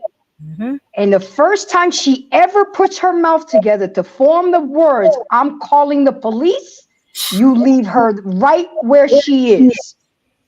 Because I have a young black man as a son, and if anybody threatens to call the cops on him because of something frivolous, she should be done. And we have to teach our young, we always teaching men to keep their hands off women, but do we teach our women, our little girls, to keep their hands to themselves when it comes to boys? I mean, we do too much on trying to teach women what to expect from a man, but do we teach our women what to do for a man? I mean, we just do too much on one side and not enough on the other side, and there's an imbalance. Look at the actor Michael Rainey. He got groped. I know you guys have seen that. How much sexual molestation has gone to little boys, and nobody says anything, and little boys grow up to be men to suffer in silence because they'll be looked upon as weak or simp. As women, we do have to do better with each other as women and with our men, because obviously what's indicative of today's world, we have to do better. We do. Unless I see your hand up. Go ahead, Donna. There we go. Ladies, which form of abuse do you believe is worse and more lasting, verbal or physical? Oh, I talked about this yesterday with somebody. Verbal. Oh, I thought I was verbal. I would say verbal because physical wounds heal. Verbal, you hear that in your head over and over and over again. And I asked because I saw a comment recently where a man said, as far as divorcing your husband, if he isn't whooping you, you better stay. But there's it's the verbal and the mental abuse as well. And I believe that that's worse. So I was just wondering, I wanted your all's opinion. I think it's both. Yes, verbal is lasting because, our words carry weight just as much as a hand does, just as much as a belt does, a chair does. But there's some aspects where women or men, that physical touch from being violated, they don't ever want to be touched by anyone again. And sometimes we see that leading to same-sex things, same-sex that. So it's like we can't say one is better than another. And nobody should be abused in any form, shape, or fashion because it's not good. That's not how anyone should live their lives, from a child to an adult. So that's my take on it. Miss Jenny, I saw your hand up. Go ahead. I don't know. I guess I'm gonna have to give a little bit of pushback because I feel like physical abuse would still reign supreme because, I don't know if this is just me because I feel like I forget a lot of things. And so, my husband and I had a lot of like really bad toxic arguments and we've said a lot of horrible things to each other. And then like, sometimes like we'll like reminisce and be like, wow, look how far we've come and look how much better we are towards each other. And then he'll say something and I'm like, I don't even remember you saying that. And he's like, are you serious? Like it made you cry. I'm like, I don't remember. So I don't know, but maybe that's just me. But like, I remember things like if, people push me down at the playground or, if I've ever been in a physical altercation, I haven't been in a whole lot of physical altercations, but, I feel like, and then I don't know, maybe it's more personal to me because like I'm fair skinned, so I scar easy. And so I feel like if I were to actually get into a physical altercation, that would wear more weight to me. And I feel like if I were in a situation where my spouse, like if it was my spouse who was physically abusing me, I feel like that would hurt me more because you can say anything in the heat of a moment. Like you could really love someone and you could just say like just in like a fit of rage, you just say something so vitriolic and so evil and like just so heinous to them, and you really don't mean that. But I feel like it takes a lot more to physically hurt someone in a fit of rage. Like it's a lot easier to say something reckless than it is like physically do something. Like you can't choke someone out in 2 seconds. So like that's gonna take more effort and take more time. And so I feel like, you know, for my husband to say something horrible to me, like, okay, like you were upset, you were mad, I get it. But if my husband were to like choke me or like beat me up, you know, I feel like you really meant that. Like you took time and effort to do that to me, and that hurts me more. I love that you gave that perspective. So I want to add something to it. So then Anissa, you got next. Go ahead. Now, even if you don't recall the verbal abuse, do you believe it stays on your subconscious? And do you believe that that could possibly pass to your children unconsciously, even if it's something that you don't recall? Ladies and gentlemen. Go ahead, Miss O. You had next, and then Anissa got next after you. I was, like I said, the verbal is worse because if you look at it this way, it's a lot of children. We was all kids before, okay? We remember everything when we was kids, everything. So if a parent has if a child has a verbally abusive parent, when you get older, that sticks with you.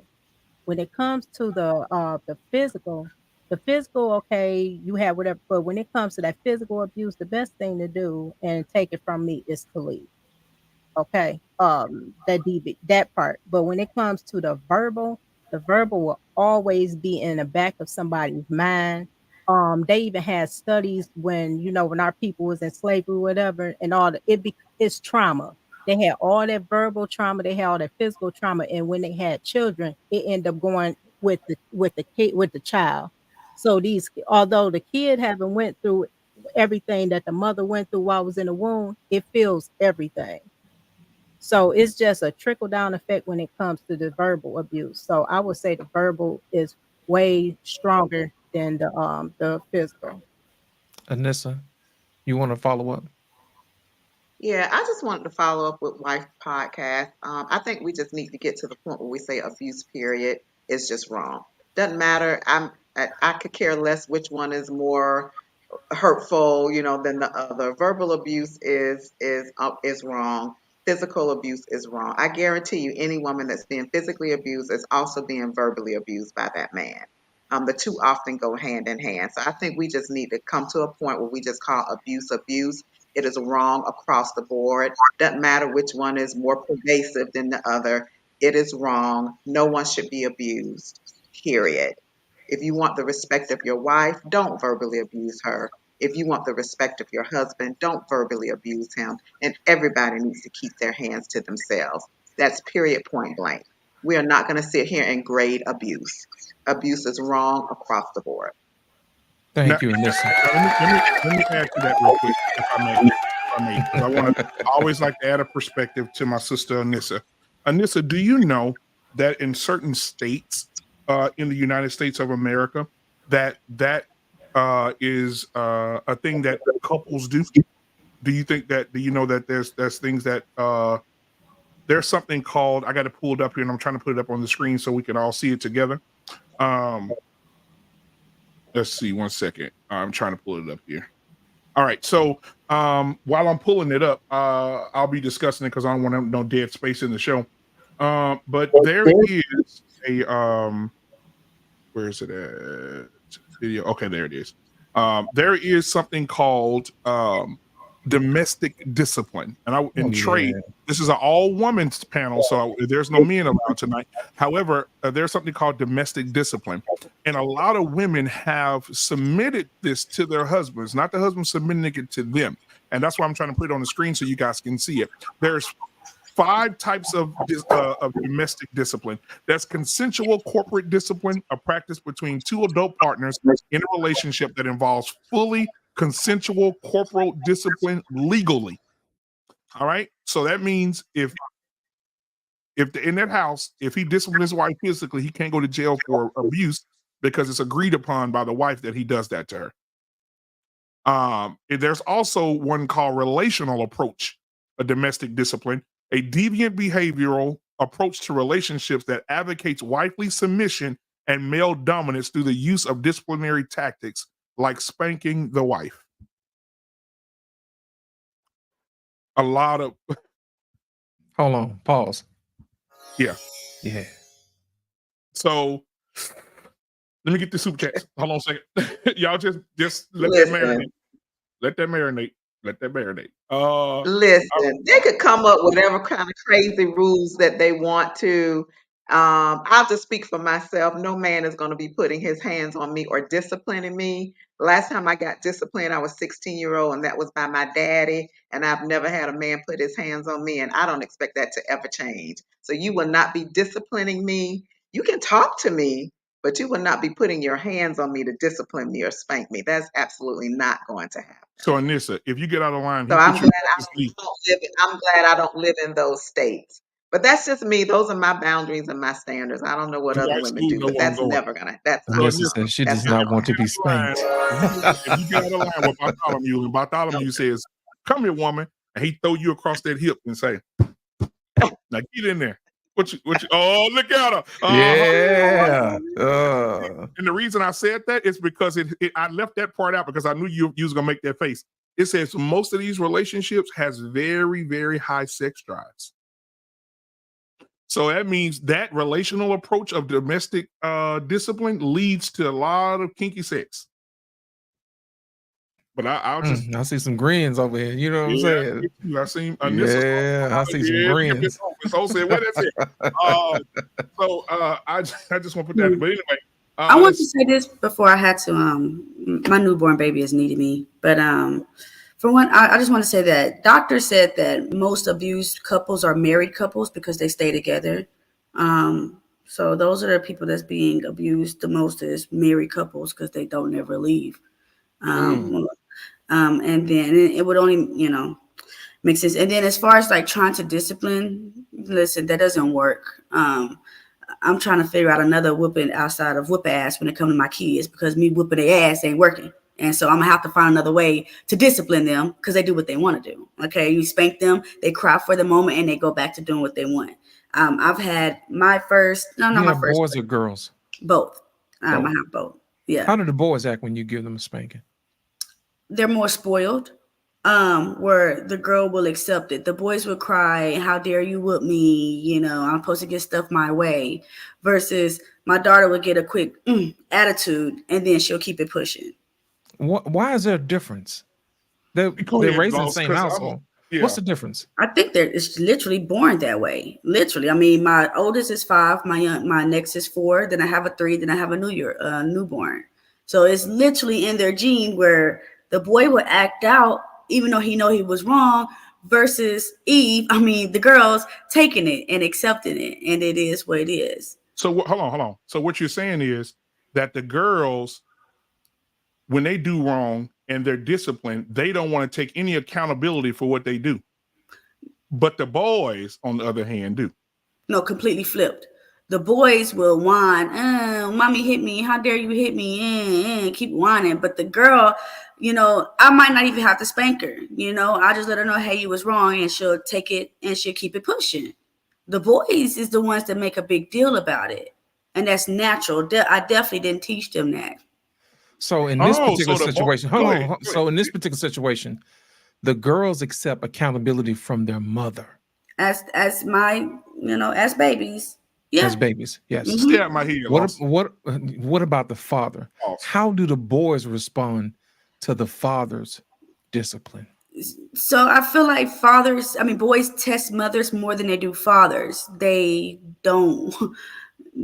They know daddy will spank them harder, maybe. I think women hits just aren't as hard or something, but I don't get no respect in my house. And this is why women can't lead men, because you can't hold them accountable. We can't lead you. No, we definitely raise you, though. I think you guys need to give us our props on that. We do raise you, but we can't lead you. You're exactly. Yeah. And also, my boys don't listen. I talk to them. Let's go into the talking phase now, where the beating ain't gonna work. But I do talk to them. But I'm like, I got my dad because their dad be acting up, so I got my dad, and I have to turn my head because he has to roar like they have to roar, and I just have to turn my head and be like, "Oh God, this sucks," because we do have a heart, and that connection we have with our children, we just don't want to cause them harm when they do what they do when they push us over the edge, and we just be like, "Boy, just take this tablet and go sit down somewhere." That's what we do. But when the dad steps in, it's nice. It's just like one and done, or the big old eye. Like it's so when grown men hold boys accountable, it's a beautiful thing. But do you think a grown woman, like right now, Loss can hold me accountable right now? Do you think that a woman, when the boys become men, do you think, in the words of Take Heed, shout out to her, do you think that women can hold a man accountable in the way that a man can as an adult? No, she could make him feel some type of way, but I think he won't take it as serious unless it came from a male or a male role model. Yeah. Why do you think that is? Yeah, go ahead, Lost. Why do you Because think you guys don't want no woman telling you what to do. Y'all do not like us telling y'all what to do. So, I mean, yeah, I hear you, woman, but I think they'll take it more serious as hardcore when it comes from a male or one of their role models. I mean, I think y'all feel like, because y'all feel like Go ahead. Why? Tell us why. Why do you think men would listen to men versus listen to a woman first? I feel like y'all feel like it's effeminate to listen to a woman. Just from That's not it. Men listen to women all day long. Can I get in there? No, not yet, because Alyssa had it next. I'm using this as a teaching moment. The reason why men listen to other men is because there is a low level of threat of violence between men. Men know that they can get to fisticuffs if we really get down to it. That's the real reason why men don't talk to each other crazy, because we know the ultimate is a fist fight. You see what I'm saying? And I think women take advantage of that sometimes and say what they want to say, knowing that a man is not supposed to put his hands on a woman, and they use that to their advantage. So that is the main reason why you have women who verbally abuse men, because they take advantage of that. And what happens is, since women view themselves as the beautiful ones, how dare you mess up my moneymaker? How dare you make me unbeautiful? That's my superpower. But see, when a man gets verbal abused by a woman, you know what I mean? Men really don't give a damn how they look. You know what I'm saying? It's just like it's a scar is like a rite of passage in some tribes. You know what I'm saying? Y'all remember in Black Panther when Michael B. Jordan took off his shirt and he was finna fight T'Challa, and he had all them scars on him or whatever. Men don't care nothing about no scars. But I'll tell you one thing, you mess up a man's motivation for you, and that all that tongue wagging and tongue lashing that you like to do and call a man, when he no longer gives a damn, it's a wrap. I don't care what you say. I don't care what you do. It is a wrap. You see what I'm saying? And that's the real reason why men are more susceptible to verbal than it is physical. So we don't care nothing about no physical. We merchants when it comes to death. You know what I'm saying? We'll throw fists. You know what I mean? But the minute you start throwing words, then it's like, why am I even doing this for you? You're no longer worth it. You see what I'm saying? Lost in translation, real quick. Go ahead. Doesn't this take us full circle on the show we had a few weeks ago? It sure does. We were talking about that God does not permit a woman to teach or to have authority over a man. That's right. Because and the reason for that, you said it then, but then you're repeating it now, is that because you cannot hold a man accountable. She can't. There's not a woman leader at a church anywhere that can hold a man accountable. I'm telling you, I saw a video of 5 police officers, women, who told a big old black dude, "Put your hands behind your back." He said, "You crazy." And you seen this big burly black man dragging 2 black women and 3 white women down the street. They were, while he was pulling their asses, they were radioing in, "We need back up, we need back up, we need back up." He way back up. When the a couple police dogs came, or something. it took 2 men to get him down. 5 women police officers couldn't do it. 2 men. You cannot have authority over a man. That big old man was throwing him. It was bad. Stand down. Stand down. It was bad. It was bad. But let me get Unless these you had your hands up. back to you guys. Go ahead. Let's see you had your hands This is up. your first, sweetheart, right after the super chat. Antoine said, $5 super chat. Thank you, my brother. He said, the problem with females, they aren't willing to be women. Yes, there's a difference between females and women. All right. Here we go with the 40,000 pesos. I figured it out.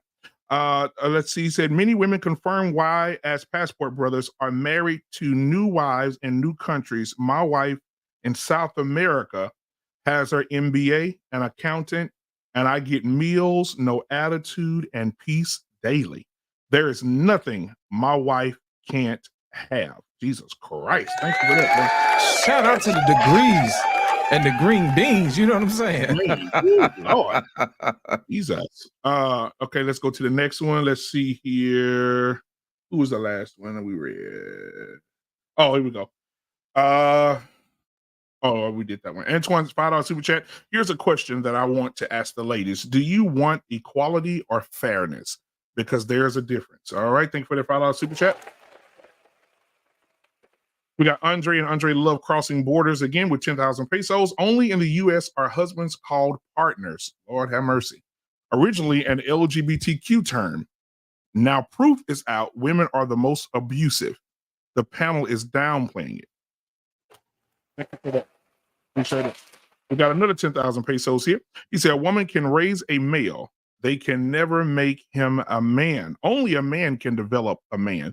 This frustrates most single mothers. All right. Thank you so much, Andre. Appreciate you, brother. All right. Back to what we were talking about. Yeah. Unless you had a comment you wanted to make. Go ahead, Donald. Yes, you all were just tying it all together. I'm thinking about levels of testosterone. And I'm not sure if you're all aware, but there are lots of stats saying that the levels of testosterone are decreasing here in the States due to diet and whatnot, and estrogen is increasing. So now with all these stats of women being more abusive, being more masculine, confrontational to men, like they with chest bumping and whatnot. So it only makes sense that the levels of testosterone are increasing in women. Lord have mercy. It only makes sense. And what the gentleman said with the super chat, the woman from across seas, there are a lot of things, a lot of foods here in America that are illegal across seas because what's in the foods. That is all coming together now. I can see that their levels of testosterone are, well, the ladies' levels of testosterone are much lower there, and their estrogen is much higher. Therefore, they have naturally no desire to be confrontational. I'm putting the pieces together, and I'm loving it. I'm loving the conversation. But do you know why? Do you know why though? I think it's diet. Well, here's the thing: if these people can sell more chicken, which are full of antibiotics and hormones to make them bigger, then you're gonna have a whole lot of people. You know, we're gonna have a whole lot of people with a lot of estrogen by proxy because they're ingesting these animals who have a whole lot of antibiotics and estrogen in them to make them bigger. So that's the reason why you got people acting the way they act. But that's another conversation for another day. I mean, if you can't deny that, you have to say that is a contributing factor right. to how people brain is, because the gut is the second brain. Mm-hmm. What you're putting in your body. We know Absolutely. that America, and it says so many times, oh, it's easy just to come off on a surface level and say, oh, that woman's acting that certain way. Okay, but now let's just breaking it down. Okay, let's see the contributing factors to the psyche or the pathology of what's going on in America, as opposed to other states where it's more natural, where seeds are even illegal to even cross in the borders of America, that they can't even bring here. You can't even harvest your own water, your own food. So I think we should factor that in, not saying that's a total dominant thing cause, but it definitely plays a part into that, what we're feeding our children, how we're genetically weaker from past times, because you see the men in the NBA from back in the day, you be like, yeah, them look like real men, as opposed to the same age now. You be like, they look like little teenage boys. So you can physically see how things are changing and molting and shedding and evolving and devolving here in America. So, so it has to be affecting our brain. Right. I'm not trying to be funny. Mm-hmm. I think that there's these 80s babies, these 80s men and up, I think that we just last of the dying breed. I remember Our mama could leave us in a damn car. It was 100 degrees outside. She go in the grocery store for 2 hours. Hell, we out there playing Uno. None of us did. You understand? Well, Now, we got leave common a kid- sense enough to get out the car when it's Yeah, hot. now leave a kid in the car now. Should you come back there? I mean, it is a difference because right now you don't older men, 80s babies, 70s babies, all the way up. Those are some tough guys, bro. We're just not like that no more. And we do look at the young men today differently, right? Because men today are saying it's okay. I saw the guy from The Shy on Breakfast Club. What's his name? The singer. He's on there with his fingernails painted. Talking about I'm a heterosexual male. I'm not gay. I'm just heterosexual. No. Back in the day, that would have got him beat up. You know These what I are noticed too? metrosexual men are into fashion, looks, beauty. There's different categories of men. He's definitely more metrosexual. Yeah. You know what I noticed too, black man? Yeah. Men used to get their hands dirty. You know what I'm saying? We used to do yard work. We used to grow stuff, grow food. Think about it. When's the last time you went through somebody's neighborhood and you saw a fruit tree? If you go to Europe and places like that, they have orange trees just everywhere. You can just reach up and grab fruit. But not no fruit tree. Yeah. You just see the fruits and not the fruit tree. Yeah, I see the fruit. I'm gonna leave that alone. Go ahead. You know what? Can I say something? Go ahead. I want to go back and rebuttal the young lady that said men don't listen to women. That's not true. It's how your approach, how you talk to men. I mean, it's like taking candy from a baby in actual. But if you do what you're supposed to do as the woman and fulfill your job description, you can get what you want out of that man. But you're not going to get it out of that man cursing him, disrespecting him, talking about his mama, bringing up stuff that he has told you in confidence. I mean, come on, ladies. You get more bees with honey than you do with vinegar. It's like it's not that hard. It's not rocket scientists. They're humans too. Yes, we can't hold them accountable, but we can get that honeydew list done. Make him his favorite meal. The next day, that morning, you leave him the honeydew list. He gonna remember that loving and that meal you gave him, and he go, I got some hip in my hop and hop in my hip. You know, it's what we do for each other, and that's how you get reciprocation. But we don't see it that way. So I don't know. I've never had that problem. I ask my man to do something, it gets done. Maybe not right away. I don't trip like some women that I see, but it gets done. It's how you ask, your approach. Yes. I'm even learning how to speak more softly, ladies and gentlemen, boys and girls. Yes. So that's gonna be put in the mix too. So let's see if I can get even more of what I've asked for. I digress. Women don't realize how powerful that is. That's a superpower. They don't realize it. You can get a man to do just about anything you want if you approach him with that feminine aura. I mean, look at history. Look at history. I was just telling my daughter the other day, I think it was in England. They were fighting suffragettes. They were fighting the vote to give women the vote. And the last vote was for this young man, and he had a great relationship with his mother. And of course, all his fellow men were like, "You gotta vote our way. You gotta vote our way. The women not gonna do, the right thing. They're gonna go crazy if they have the power." And he said, "My mama wrote me a letter. It said, baby, you got to do right. You got to do right by women." And he voted for the women's side. I don't realize the power we have. We've lost that. Jesus. Let me. Can we have a moment of silence for that comment? Jesus. My God. You know what? She's absolutely right from a male perspective. And I know Lost in Translation would also agree that you will get a man will run through a brick wall for you. And if he can't get through it the first time, he'll go get a helmet and try again. All you have to do is use your femininity. Now, if you come home and the first thing you say to him, "What the fuck you be?" He ain't gonna do nothing for you. You know why? Because then most women who complain about their husband not doing nothing around the house, he's depleted because your energy is not filling him. Let me say it again.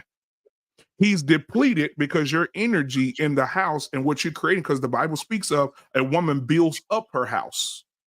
So if you're not pouring to your man and he come through that door, he's not going to spend time with them kids because the workplace drained him. Then he come home, now you gonna finish him off. And then how can he sit there and hug his kids and be happy and put on a smiling face? He can't do that. How's he going to come in and show you any kind of love? He kiss you on the back of your neck. You want to throw the spatula at him. He's not going to do anything. He's going to feel some type of way. If you deplete him, he ain't doing shit. And that's from a male perspective. Lost in translation. If you want to add on to that, you can. Let's go back to these ladies. You know what? Here's the thing. I don't think women understand this about men. Men will do regardless whether you ask him to or not. Come on. It's whether he'll do it with bells on is the difference. You see what I'm saying? Men don't bargain with women like women bargain with men. You know what I'm saying? If you take me out to this steak 48, and I might think about taking care of you later on. You know what I'm saying? Do that again for this comment though. He said, told y'all last night, Alyssa is a breath of fresh air. Yes, she is. Yes, she is. Okay. Yeah, I don't think women realize that men are gonna do anyway. You don't have to really bargain with us. It don't take much to tip us over. You know what I'm saying? Because we already know it's our responsibility to do. We just need a better reason to do it. And when you do it with a smile on, and you do it with a soft voice, and then you sexy with it too, you know what I'm saying? It just, hey man, it makes me move a little faster. You understand what I'm saying? Come on, Miss O. I know you got your hand up. Come on. Hey, I'm like this. Look, I am spoiled, okay? I appease to my husband the best way I can. I'm not saying that I'm perfect, but I'm gonna be as perfect as I can for my husband. Everything I have is because of him, because I present being a woman to him instead of trying to absorb his authority. I never did that. We've been married almost 11 years. I've known him for 28 years. So I get everything I want. As a matter of fact, he helping with my channel. So I got my new equipment and everything. I didn't even have to ask. He just got it for me. So I know that's right. You doing something? Praise the Lord, everybody. Go ahead. And just say, won't he do it? Come on. Won't he do it? Who had their hand up? Miss Jenny, you've been awfully quiet. I'm going to get you involved in this thing. I need somebody to throw some hands. Is that not true? If you speak nicely to your husband, does he go above and beyond? You know what I'm saying? Yeah, and it's funny because my husband and I, we do this like more so in like a joking manner. And so it'll be like, I don't know, I'm trying to think of an example because like, it'll be like, he'll ask me to do something and then I'll say, okay, I'll do it. Or if he asks me to do something in an aggressive tone, I'll be like, I don't respond to demands. And I'll be like, you need to go back and try that again. And he'll be like, oh, sweetie pie, can you do this for me? And I'm like, yes, dear. And then he'll flip it, on me. And I'll be like, oh, can you go to the store and get me something? He's like, can I go to the store and get you something?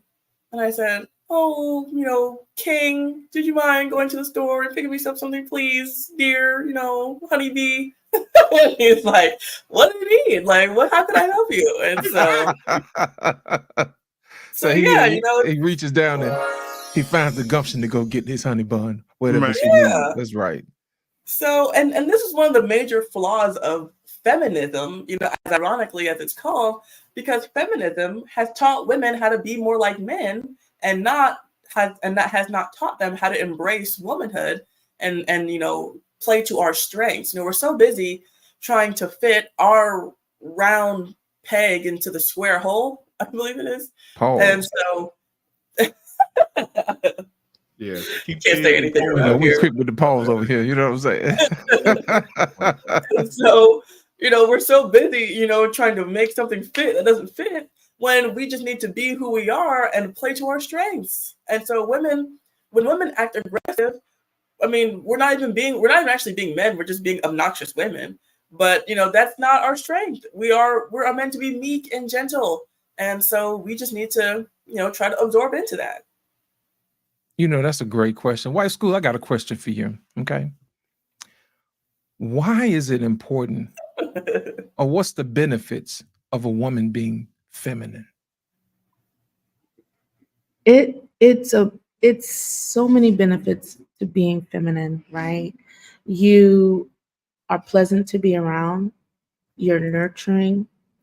You can reach people and talk to them, especially other women, especially the children. Children, they don't lie.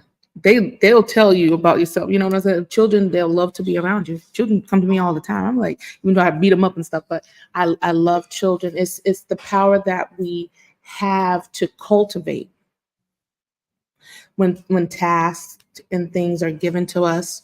We're able to accomplish it in such a multi-level way because our minds just goes all over the place because we have the ability to multitask.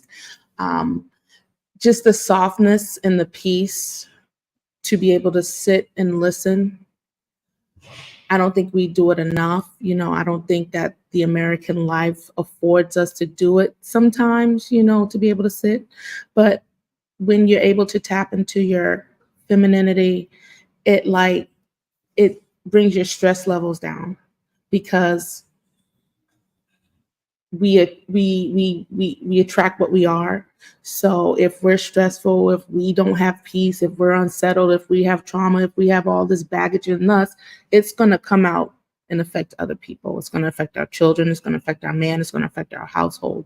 So if we know how to neutralize that and control it underneath the umbrella of femininity, it makes things work better in the home. It makes us function better as women. And men will say, wow, she's pleasant. Oh, I don't mind being around her. Or, you know, like, I don't mind doing this. Like you guys said, I don't mind doing that and doing this for her. It's just a different aura. It's just a different presence. It's just how that woman shows up. And a man can appreciate that in her. And that's a beauty. And not all women have it. And they have the potential to have it. Not saying all women cannot have it. You have the potential to have it. You just have to be willing to walk in it.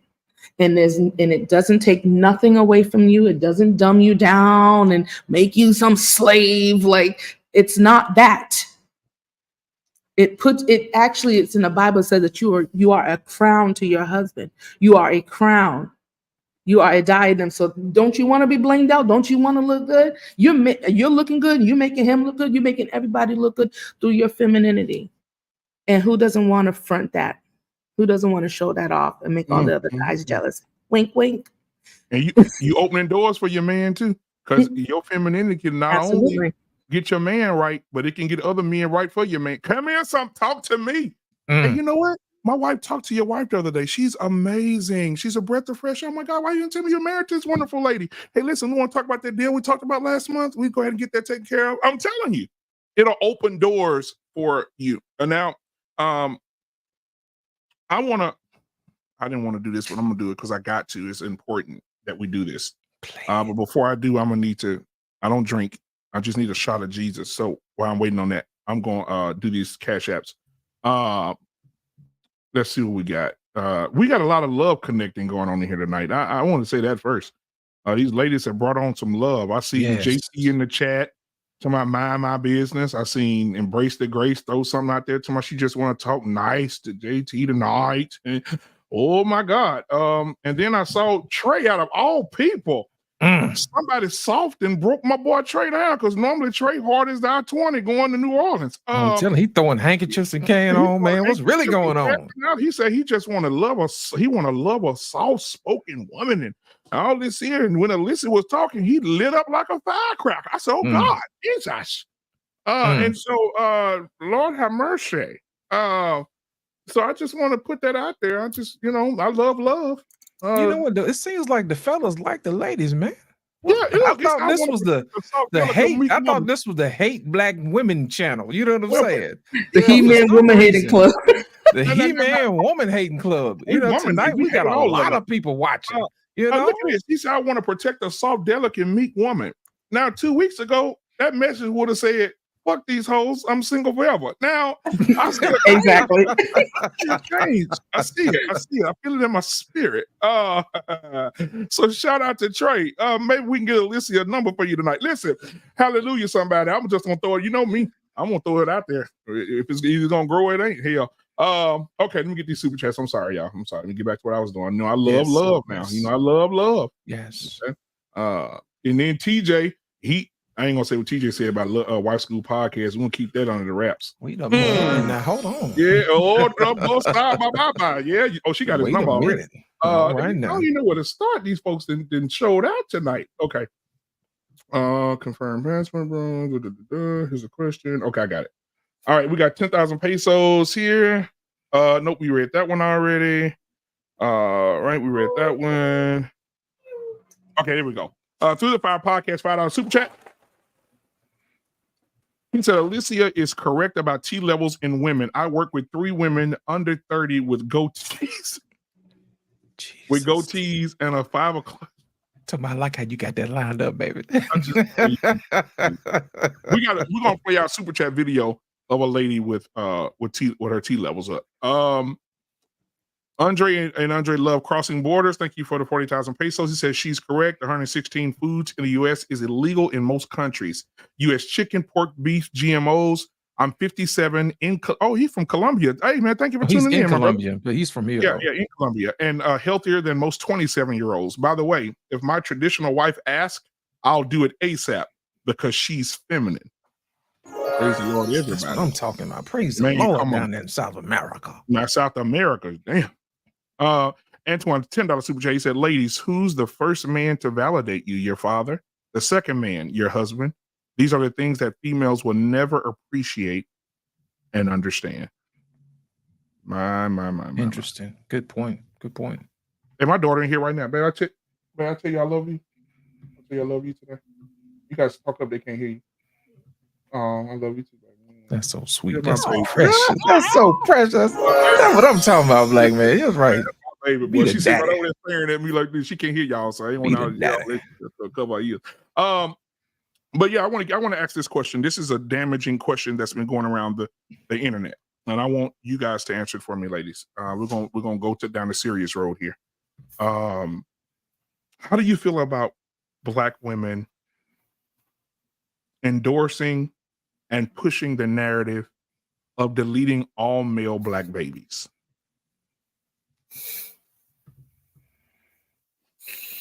Let me say it again because I want it to marinate. How do you guys feel about this? Is a two-party question. Black women promoting and endorsing deleting all male black babies. If any black woman is pregnant with a male baby, she should delete him. And then the second part of that question would be, how do you feel about the men who support them? I'll go first because I think it's disgusting. It's disheartening, and it's just straight up ignorant. So you're telling me that I should have deleted my black son when the black man is superior, was the first specimen on earth? It is Jesus. You're telling me to delete Jesus? That's what you're telling me to do? I mean, come on, man. And the fact that it took so long for this lady to get canned amazes me. And the simps that follow her, they're just as bad because they're males. They're agreeing with a woman that say I should have been deleted. I mean, we are just really ass backwards in this world.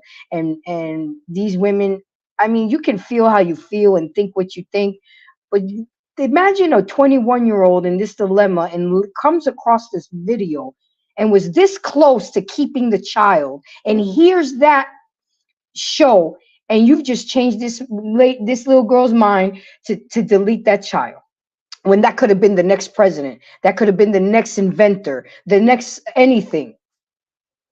So I think it's disgusting and disheartening, and we have to look at all these great content creators and channels that we create. We need to stomp on their ass and really smoke them out, because again, when you don't say anything, you are co-signing. When you don't correct people and hold them accountable, you are co-signing to their bad behavior. For example, somebody says a racist joke and you there key laughing with them, but deep down you're bothered and you don't say anything, then you just co-sign to that joke. So I digress. My mic is muted. Oh, well, did you answer the second part of that? How do you feel about the men who support them? You answered that, right? I said there is bigger simps. You can't get a bigger simp than them, because you're actually you're okay with women telling them to delete yourself, delete your son. I mean, really? You're trying to end a race. You're trying to end. I mean, how are you going to be able to procreate if you delete all males? it's disheartening, and we just have to speak up more and shut it down. Her channel, Cynthia G, should have never lasted as long as it did because nobody said nothing. Oh no, but you know what though? They made her a martyr because now she has someone else who is on the platform with men who are doing the same thing. I was on their panel the other day defending it. Wow. Then the people like us need to go bombard that channel and really help take it down, because we have too many impressionable young people here caught in decisions. I mean, we're supposed to be uplifting each other, bringing in positivity, encouraging, teaching others to do better so they can be better and be better versions of themselves. What are you teaching by telling young women to delete your black child? What is the good in that? That ain't nothing but demonic and his plan, because that's part of his plan. Is to end the human race. But I digress. All right. Come on, Miss O. Wife school. Oh, who you want to go, Miss O? Okay, Miss O. Yeah, go ahead. she had a hand up. She was bubbling.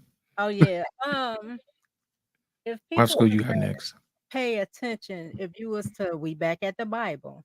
Remember, in the Bible it says that the Pharaoh wanted to delete all the male children. That should tell you something right there.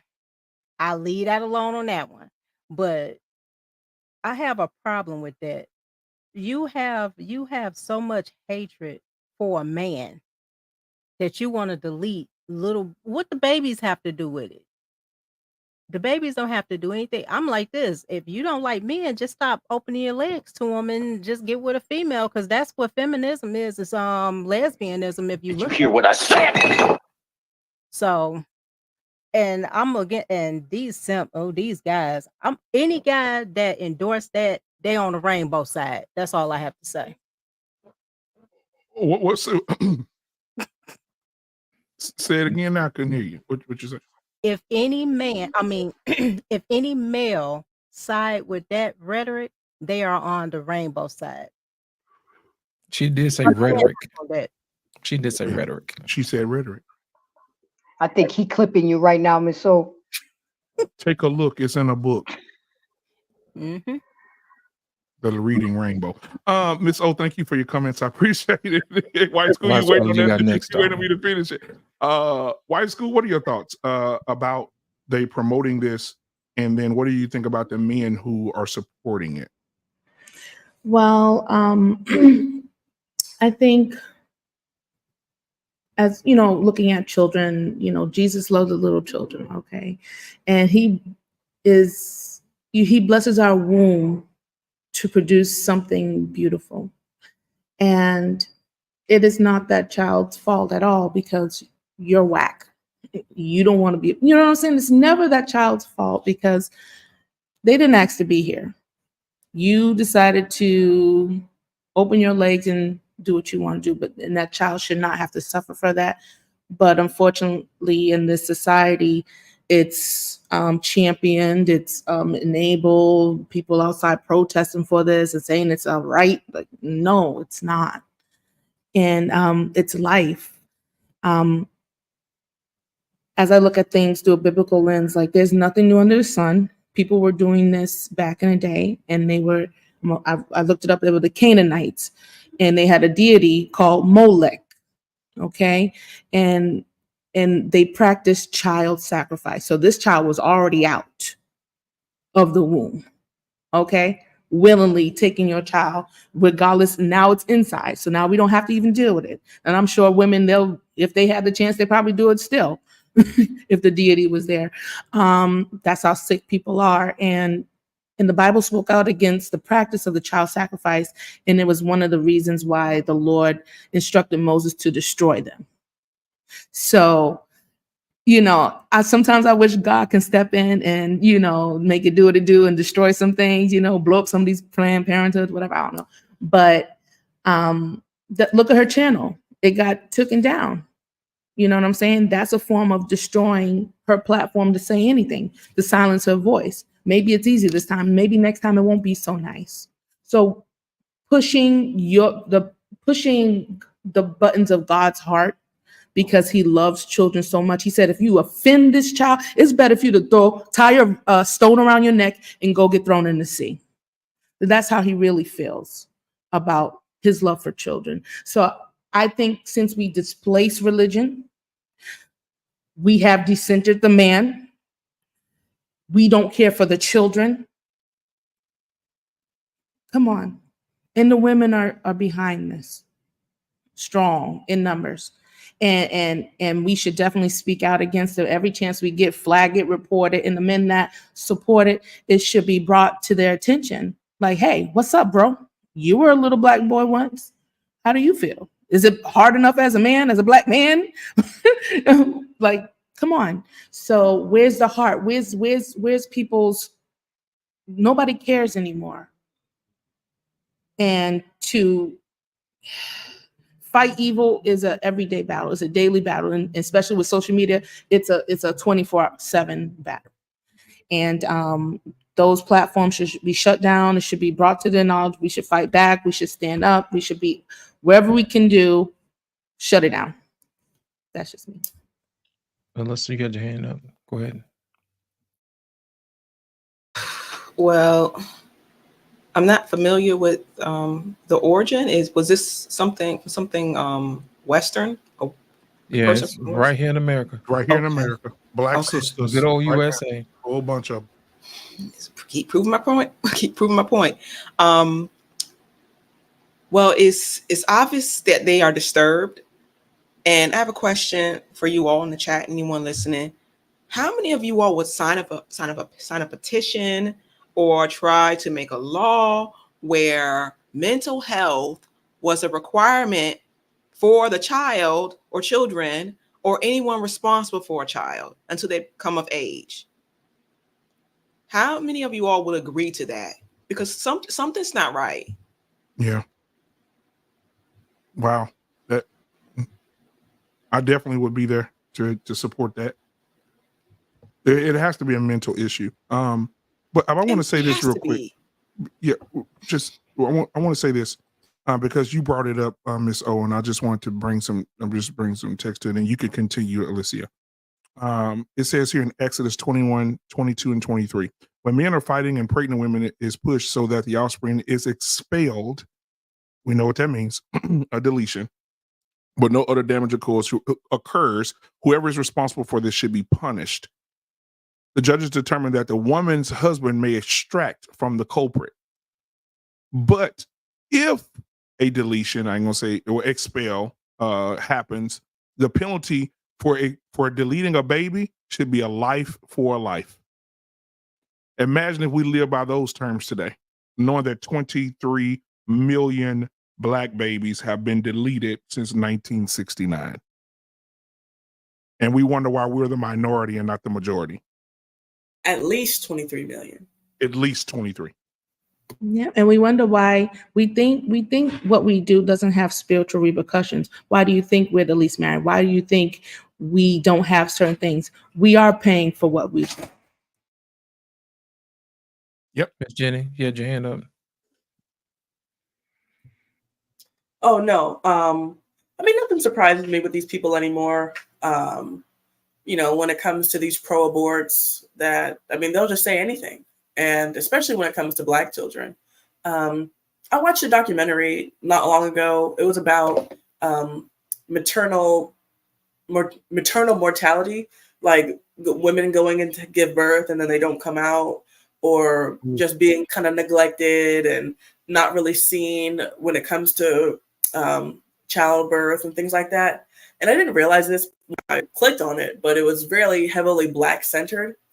And just a lot of the stuff that they said really upset me in it. But one of the main things that they said in it that really bothered me was the fact of, that these people, they wanted to feign so much of this, pro-Blackness and being so pro-Black and just loving Black people. And, we need to stand with Black mothers and Black wombs matter and all this stuff. And it just it just fired me up. Because one of the girls who had passed away from childbirth, her mom considered herself a pro women's health, like reproductive health advocate or something, which is just a euphemism for a pro-abort. And so how dare you pretend to be pro-life, pretend to be pro-black, excuse me, and then be pro-abortion when we as Black people are the number one most eradicated due to this genocide. And so, like I said, there were a lot of problems with the documentary, but that was one of the main ones. And so, I don't respect anybody who considers themselves to be pro-Black but is also pro-abortion, because they're just a joke, and everything that they say should just be rejected out of hand when it comes to race, and most things in general, because they're just an idiot. But I don't even know what to say in regards to, because I didn't hear about this beforehand. Usually things that you guys talk about, I guess you guys feel like, oh, everybody's heard about this. I've never heard of most of the things. Like you mentioned something earlier. Yeah, you've been gone a while, Jenny. Yeah, I've been gone, but I don't know. I usually don't hear about the things that we talk about up here. Like whenever we talk about this, is my first time usually hearing about things.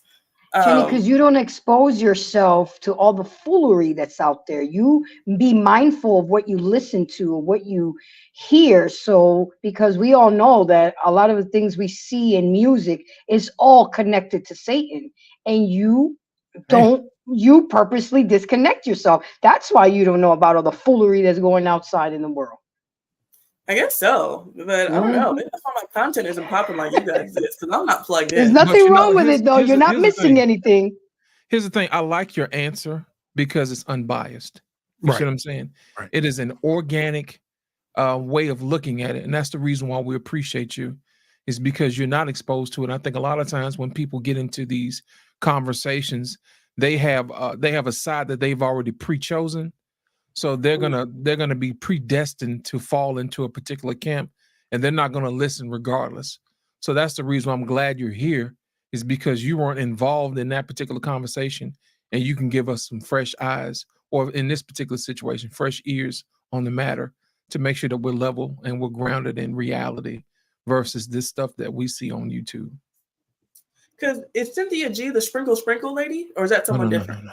This is somebody different. This is Cynthia G is one vile snake looking. She was the one who initially said it. He-Man, man-hating. He looks like a deer with a sew-in. Now I want to say this. I'm a PhD. Yeah, thank you. Appreciate that. Nissa didn't get a chance to throw her seasoning in the gumbo. Nissa, what are your thoughts? Yeah, I pretty much agree with most of what the lady said. I think that any man or woman that would support this or get behind it it's just an evil idea and thought. And this is why we have to guard our hearts and mind and ears from the things that we listen to. If I think I heard about this, but this is something I wouldn't even listen to a full conversation or podcast about something that is just so foolish and so crazy to me. But I think it's important for the younger people who may not be grounded and may not have that influence in their life. I think that's where it's detrimental, and it's just it's an evil concept, and it's an evil thought. And if her show was taken down, I think that was absolutely the correct move, and hopefully she won't be able to come back until she changes some of her thoughts. But I think it's just disgusting that anyone would just verbally get up there and promote something like that. So I have to be careful out here on social media, what's being promoted on some of these platforms. Now, Nissa, we discussed that. Thank you guys for having that conversation, because for some people it's hard to have that conversation. However, once you drop one Hiroshima bomb, you got to drop another one. And this is what we've been talking about for the last few weeks as well. And I want to get you guys' take on it. They say that Black women are the most undesired women. And then the stats roll in and say that Black women lead in STIs. They lead in domestic violence. They lead in abortion. They lead in domestic violence in lesbian relationships and heterosexual relationships now. And if you look at that blindly and nobody told you what race that woman was, if you were a man, and they said, would you pick this woman? Would that man say she's desirable after hearing all of that? What are you guys' thoughts on the black woman is the most undesired? I would say that checks out. I feel like that, statistically speaking, that's probably true. And I think that plays a part to what White School was saying earlier, is that, we're being punished for all of the bad things that we've been doing, how we've been destroying our children and destroying our homes. And so I think that, we've sown the whirlwind, so now we're reaping the whirlwind, something like that. I'm saying exactly that quote, but yeah, so this doesn't surprise me. Black women, we have the stereotype, and stereotypes don't fall out of thin air, of being aggressive, loud, angry, antagonistic, materialistic, expensive, high maintenance. We have a lot of negative connotations associated with us that are constantly being propagated and reinforced. And I didn't know about the STI thing, but if that's true, then yeah. I don't know what they want. I don't know what you guys want us to say. Is that us up here, we're like, well, not every black woman, but we're obviously not most black women. So yeah, I guess maybe black women are most undesirable, and it's unfortunate, but that's just the way things have shaken out. Anissa, we'll bounce to you. We're gonna wait till last time for you on this one. What are your thoughts, sweetheart? And can you smile real big for the camera? Because you still single. You ain't married yet. There's some guys in the chat want to see that pretty smile. I'm smiling. I know that's right. There you go. Add that both side by by. Okay, there you go. Okay. All right. Go ahead.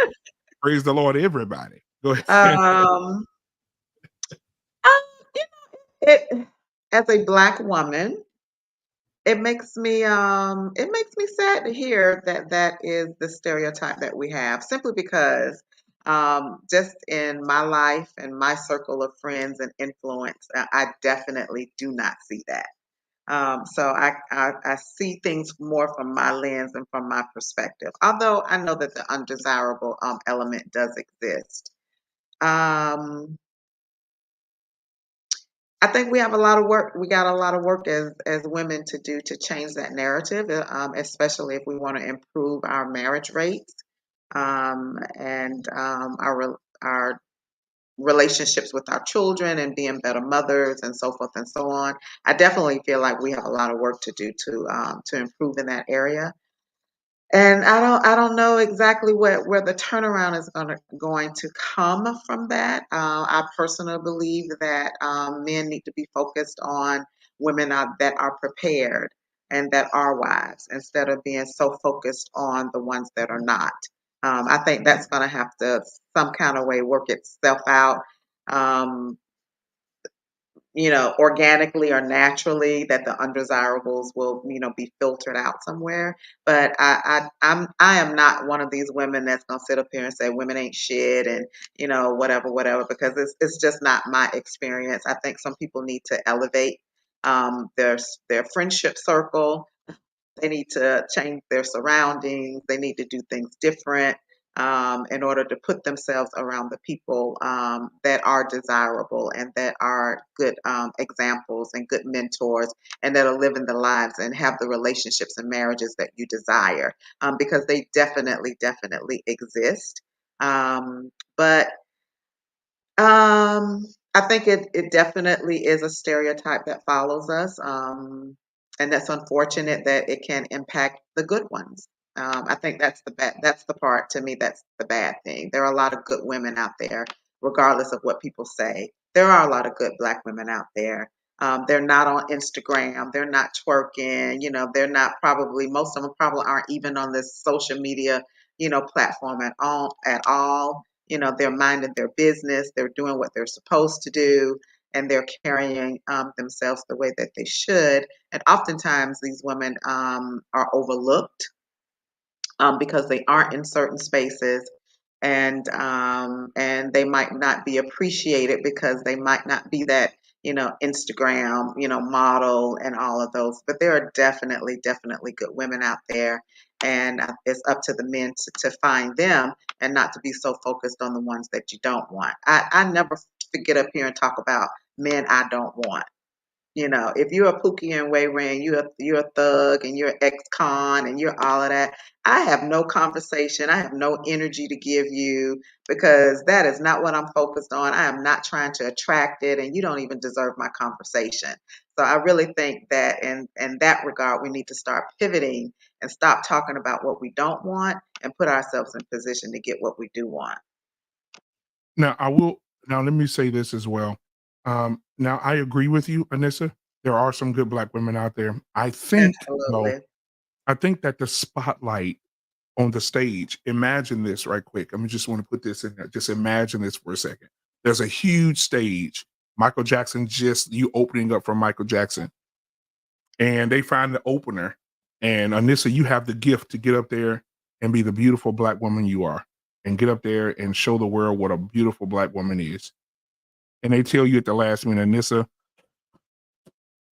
we can't use you. We got this new chick coming in. Her name is Sexy Red. She opening up for Mike tonight. Who are they the reason that I said that is because who is the light shining on the most? Now I know in our personal circles that we're not around people like that. But when you're out in the real world and you see 6-year-old girls saying, I don't believe, right? You hear her 6-year-old girls at the daycare listening to Sexy Red, know all the words. Little girls, 6-year-old girls saying they finna eat booty hole at 6 and 7 years old. And then the mamas are videoing it and putting it online and saying, look at my baby. And I'm like, so the light is shining the most on the undesired ones. The women who are desired don't get no shine. Mm-hmm. I think the problem with that is the culture, the media, they're feeding the appetite of what people want. Absolutely. So that goes back to the individual. If you don't like that, you ain't listening to it. If you're not into that, you're not following that. If that's not how you want your daughter to be raised, you are not going to expose your child to Sexy Red. So again, they're feeding the appetite of what certain people want to hear, what they want to listen to. So it's something wrong with those people. If you desire that and you want to be like that and you want to listen to that, it's something wrong with your appetite. What you want to eat, what you want to hear, what you want to put into your spirit. It's something wrong with you as an individual if that's what you want. So I think we're seeing the appetite of America of what we like. Because if we didn't like it, we wouldn't be partaking in it. And so let me ask you a question. Did you go see the new Color Purple? Uh-oh. I did. Okay. I did. What did you think? Well, of course, I saw the original. I wanted to see the remake simply because it was, they said that it was a different take, that it was a musical. So yeah, I wanted to see the production of it. I wanted to see that. So I did. I went to see it. Now, the reason why I asked that is because earlier you said that we should change our appetite. My thing is sometimes we can inadvertently support an anti-message without even knowing that we did it. Because the original Color Purple movie was basically a movie disparaging men and propping up women, which is the reason why we have the situation that we have in it now. So it's easy for us to stick our head in the sand and say, I'm not going to support that. These people are not around me. But at the same time, we can inadvertently support these people with our money and our time and our viewership, unknowingly that this is a situation that is antithetical to what we really need in our community. It goes against what we're trying to build. You see what I'm saying? So that's the reason why a lot of times when we have to have these conversations, we have to get a different viewpoint from what this is, because we can support the enemy without even knowing it. That's the reason why Eve did what she did, because she thought she was helping, but literally she had no idea that she was actually helping the enemy. So that's the reason why I asked you, did you go see The Color Purple? Because that, in essence, is what the apple or the fruit was in the beginning. Well, I think with that, I That was mean, good, Los. let's just be honest. We all listen to or read or hear things that that we don't necessarily agree with. Whether it's a TV, whether it's movie, all of us have seen some programs that we might not necessarily believe in. I think the difference is, I'm able to separate. Okay, this is a theatrical production. This is someone's idea of how they wanted to. That is not for me. That is not going to change my approach or my perception about men, because I'm not easily influenced in that way. But I think if you're a younger person, that's why I said if you're not grounded and you don't have the right structure in the house, with parents, with both parents being there, and if you're not a grounded young person, then you can definitely be influenced by that.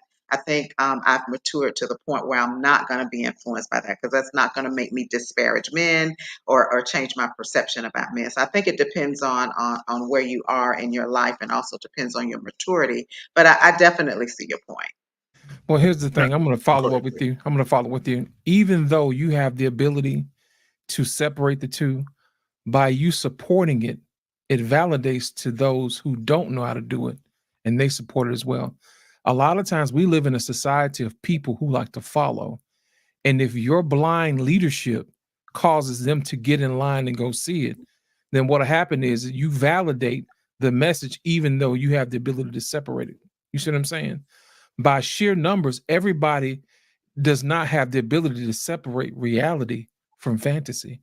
That's the main reason why we have these movies, so we can escape reality.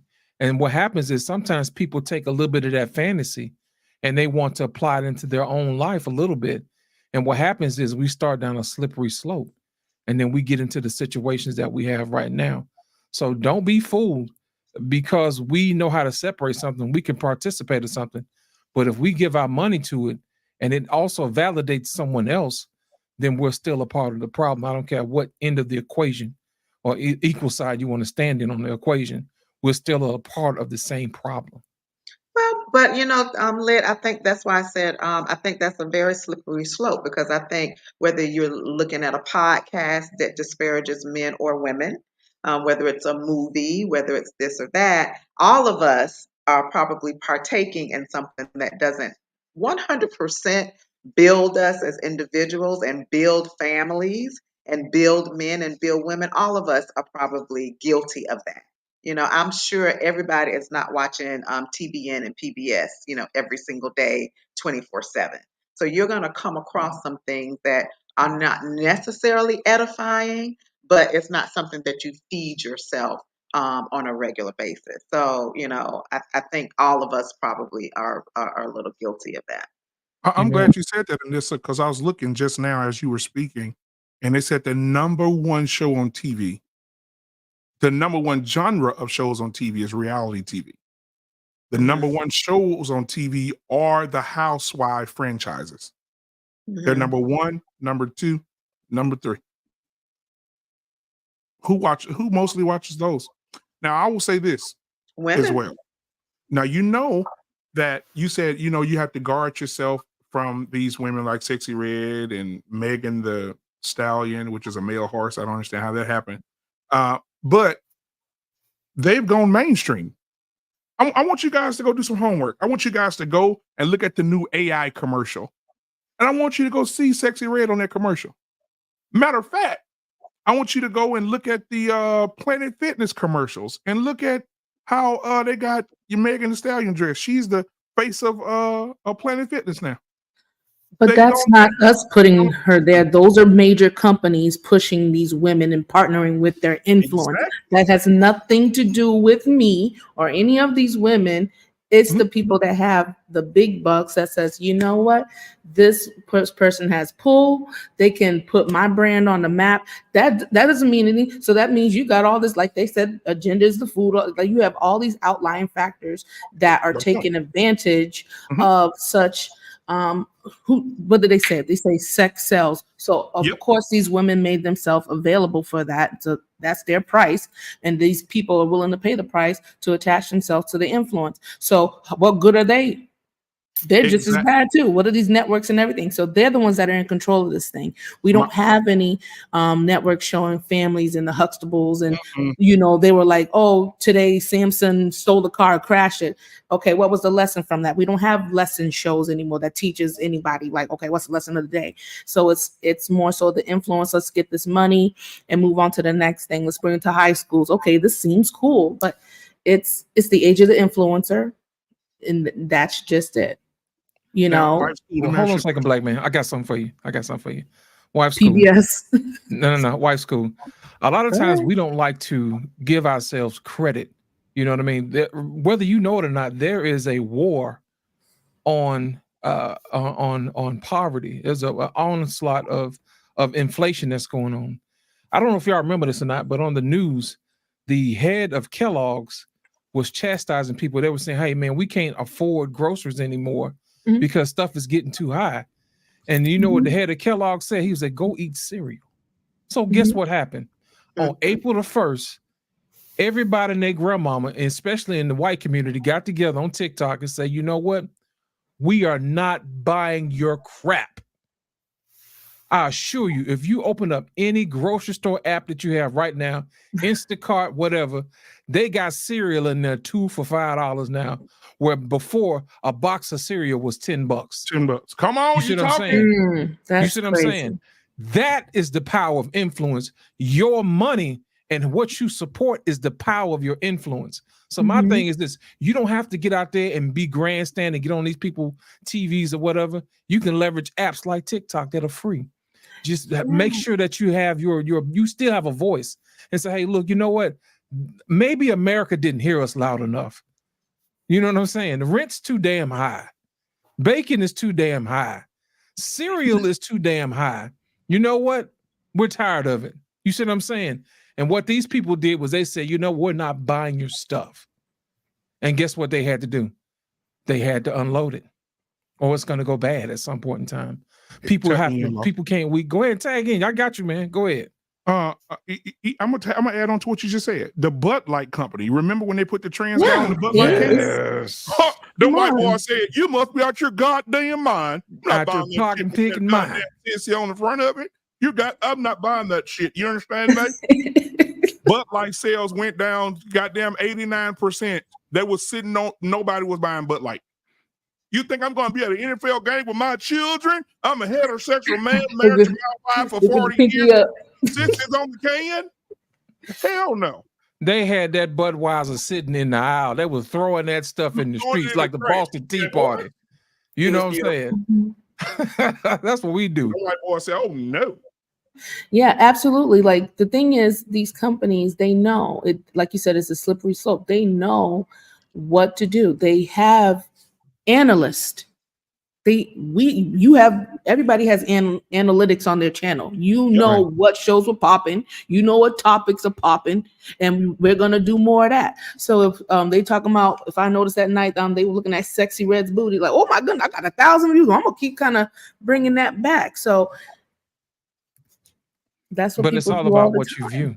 Right, it's all about what you support. But that's a majority. If that was hidden, even if it was a clickbait, even if it was not what I really wanted to look, but I clicked on it anyway. The fact that I clicked on it to look, that's what they want. If I can get you in a little bit, okay, then next time I get you in a little bit more. That's how the enemy set it up. Before you know, you can full blown. Who's crazy buying these little girls? Who's buying these little girls lip gloss that says chlamydia and gonorrhea? Because Sexy Red sold out. And if you look at her analytics, her lip gloss is selling to age groups between 14 and 18 years old. So somebody is buying this lip gloss because she sold out every day. You can't even get it. It's on back order. They selling out of her lip gloss. So these 14-year-old girl, what kind of lip gloss you got on, baby girl? That's a real nice lip. Oh, it's chlamydia. It's clap. Get you some. Yeah, it's crazy. Back in the day, those older women probably would have snatched Sexy Red face off. If you would have introduced something like that, at least the wig, would have beat the shit out of Sexy Red. Let's just talk about it. Miss Jenna, I saw you post something, and she said, "Don't go to Target." I already know where you're going with this one. Go ahead and tell us why they shouldn't shop at Target. I've done the research on this, but go ahead and share it with the group. Absolutely. Oh yeah. So let's not forget on our list of things that we should not buy. Shouldn't buy Kellogg's. Definitely shouldn't be buying Bud Light even before the boycott. And then also we should not be shopping at Target because they partnered literally a year ago with a devil worshiper to promote the trans agenda to children. And so Target is just an overpriced Walmart. And so there's too many. See, the thing is that these people, they overestimate their importance in the marketplace.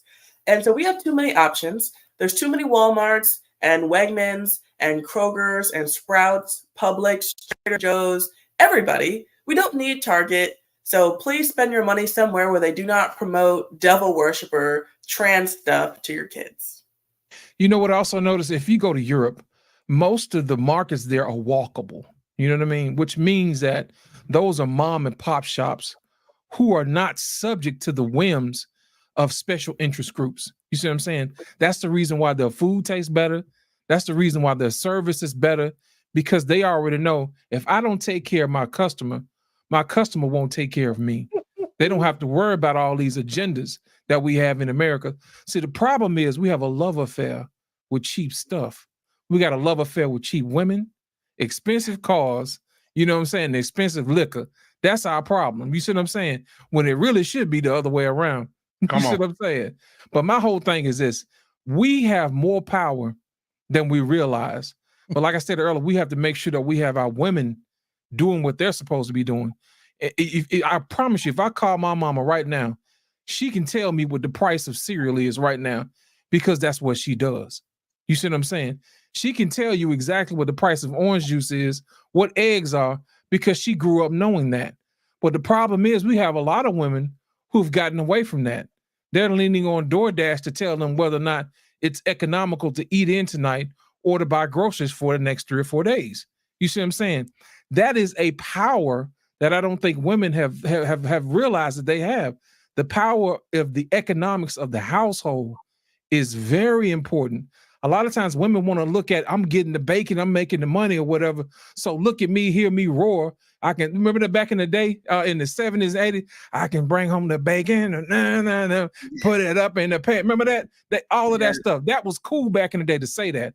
But my thing is now we've gotten away from it because we can't tell that they're slowly choking us out financially through inflation.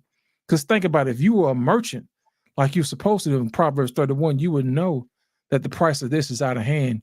You was like, baby, listen, I understand that, you make a certain amount of money, but have you seen the price of eggs? No. I tell you what, let me go down to talk to the rest of the farmers or whatever and find out what's going on. And then we'll start to get down to the nuts and bolts of finding out who's raising this stuff above what it needs to be. And if we need to raise hell down in Congress or your local economy or a local government and say, hey, look, this is out of hand, we wouldn't have the problems that we have now. But since everybody wants to be the breadwinner, nobody's really understanding the price of bread. And you know what? Lost in translation? Damn, boy. That's my brother, man. Listen, let me tell you something about them white folks. When them white folks pissed off about something, you piss them off, oh, they coming. And they're going to hit your fucking pockets. Let me tell you how much money Target lost in a week.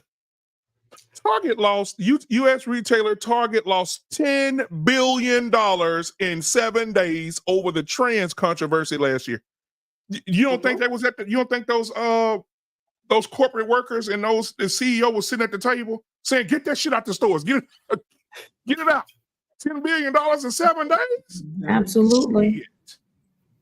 Man, listen, divorces matter, bro. Them white folks got together and said, if you don't get that, the only rainbow we want to see in Target is the Skittle package. Now, I've seen them advertise Pride, but what this did, it actually was introducing the Baphomet symbol on the items in the store. And I'm like, okay, so folks, hello, can you not see that your agenda is attached to a demonic deity? As I was stating, as your child sacrifice is attached to a demonic deity. Like a lot of these things we are spiritually involved in, and we have no idea, and we just think it's hunky-dory. And okay, let's look at these concerts. Look at these influencers. These stars have progressively become overstated in who they serve. They don't serve Jesus, and let me tell you that. They convert back, but they display a lot of dark things, and we just need to wake up like ASAP. And it's affecting our children. It's in the music. It's in our government. It's all over the place. And that Baphomet agenda is a deity that has breath. Is sort of a mutated being, male and female, male representative. female. Yeah. So and they have a statue with the one with the children by its side. So they are coming for your children. As we stated before, last year I was on the panel. They was like, "Oh, we're coming for your children. Oh, they coming for your children. Oh, they coming. Oh, they trying." They said, like what they say, BMU. They said the stats of most Gen Zers or the young kids. They said that they identify in these categories. Other than heterosexual. So they trying to work the system, and like I admire the people that says no, we're not going to support this. Hit them in their pockets, because that's what they want. They want to make money. They want to stay in business and do what they do. So you have to hit them that way. I wish we would be more on board with these celebrities and the things, and attacking our less desirability, which is the topic, and make it change. Invest in being out of that way, being more feminine, being, peaceable and cooperative. You know what I'm saying? Stuff like intelligent, beautiful Black women, because we are the moms. We are the moms of of a lot of civilization out here, and to make us the lowest, is very sad. A lot of people do extract from the Black community. A lot of things have been built from the Black community. For God's sakes, we show people how to bathe. So we had the first universities and everything. So we teach a lot. We have a lot. So thank you for bringing it back. Yeah, thank you for bringing that question back around, because I definitely want to hear what the other ladies have to say on that. How do you feel about Black women being considered the least desired based on statistical facts of, they lead in a lot of horrible categories as far as deleting children, domestic violence against their lesbian wife, domestic violence against their husbands, and domestic violence against their children, and then leading in STIs, all that stuff. Like, what do you think, Alicia? What are your thoughts? I mean, well, it's only logical. A heterosexual man wants nothing to do with another man. And when you have a female who's exhibiting the traits and the chemical makeup of another man, biologically, it's not going to work. It's not going to work. I'm surprised. Someone mentioned earlier about women, the T levels being high, women growing beards and mustaches. I'm surprised they're not growing fake members like the actual hyenas with everything that's going on in our bodies. So it makes perfect sense. It makes perfect sense. And it's that, and then the STDs and all that other, that's just the icing on the cake, rotten icing on the cake anyway. But I'm not surprised. I wouldn't want to, I wouldn't find them desirable at all. Dang. Ms. O, I see you bubbling and boiling over there. Go ahead and jump in. Oh, ask that question again. Phrase the question for me. I'm sorry. I said, how do you feel about Black women being considered the most undesirable, leading in a lot of horrible statistical facts as far as leading in STIs, leading in child abuse, leading in heterosexual domestic violence abuse? That's just to say a few. Leading in baby deletions. We have the most out of they said Black women delete 464 babies a day. I believe it. I can't say I feel. It's tragic actually, because if you was to look at how we were back then, actually we all came from royalty. Most High took everything because we disobeyed him. He took everything away from us. He stripped us and he was like, look, I gave you whatever, this, that, and the third, you on your own. But when it comes to these women, it's embarrassing. And the reason why a whole bunch of everybody, all nations look at us like in disgust is because the way we're supposed to be the pillars of the community. All you see is weave. I don't have no problem with women that want to wear it, but some is extreme. Come on now, we know that they don't have no pink hair coming out their head, okay? And if you're gonna wear one, at least wear one that matches you. The Cupid doll lashes, the way they dress, everybody want to be a hoe. I'm sorry, that's what it is. It's like everybody want to be a hoe. Men cannot even discern a woman from a hoe these days because that's what's being pushed out there. These hoes ain't loyal. You gotta. They're over sexualizing these girls. I done seen some. I'm not in the world at all. I'm mainly at home. I don't deal with the world. I believe a lot of people already know what I am.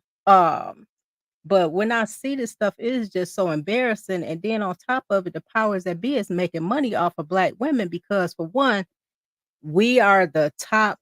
I don't wear weave because I have locks, but we are the Bless you. we are the top buyers of. We are the top consumers. Black women are. You can look at Yeah, Black that's women have correct. everything. You mean to tell me that we are the poorest out of all races, but we have the biggest spending? That makes no sense. It really don't because everybody, all nations is making money off of us. They're making money off our ignorance. They're making money off our covetousness. They're making money off us, period. If we was to really look at how everything goes and you just start, we will have generational wealth, although I don't believe it, but you will have wealth if you don't spend your money that you have for your family. You basically giving it to other families for them to prosper. You're taking away from your families by spending all this money. And they already knew if they take the men out the home, that the woman would not have that protection and that provision because if you had a man there, that man be like, you don't need this, you don't need that. And we really don't actually. You don't really need all that. It don't take a whole bunch of makeup to look pretty. It really don't. You can basically just like me, I just wear eyeshadow. I mean, eyeliner, lip gloss, and that's it. But it was by design to make us look like animals actually. It's like it's a whole bunch of it's like rabbit or hyenas out there. They don't know how to act. They be out there in public. I just seen videos of women up in the airport fighting people. They showing people fighting up in restaurants. You can't go nowhere because it's gonna always be some maggots and hyenas up in there fighting all the time. It never fails, and there's always a fool with a camera recording it and putting it out there. World Star, that's all you see. And I don't even watch World Star, but I know that's why I hear World Star. Every time you turn around, they showing some females fighting over some dude. I'm sorry, you fighting over a man that you know he have a woman, and you still want to be with him anyway. And then when the other woman confronts you, here you go fighting. That they didn't show so many women deleting each other over a man. It's ridiculous. And every time I turn around, the first thing they say that Black women is animals. Black women's. I let me say this and I'll leave it alone. The powers that be already villainized Black men. Black men was supposed to be the most treacherous, low quality of a man. This, that, and third. Congratulations, Black women. We didn't surpass the Black men, with the way we act, and we really need to stop it. And deleting your children is not it either.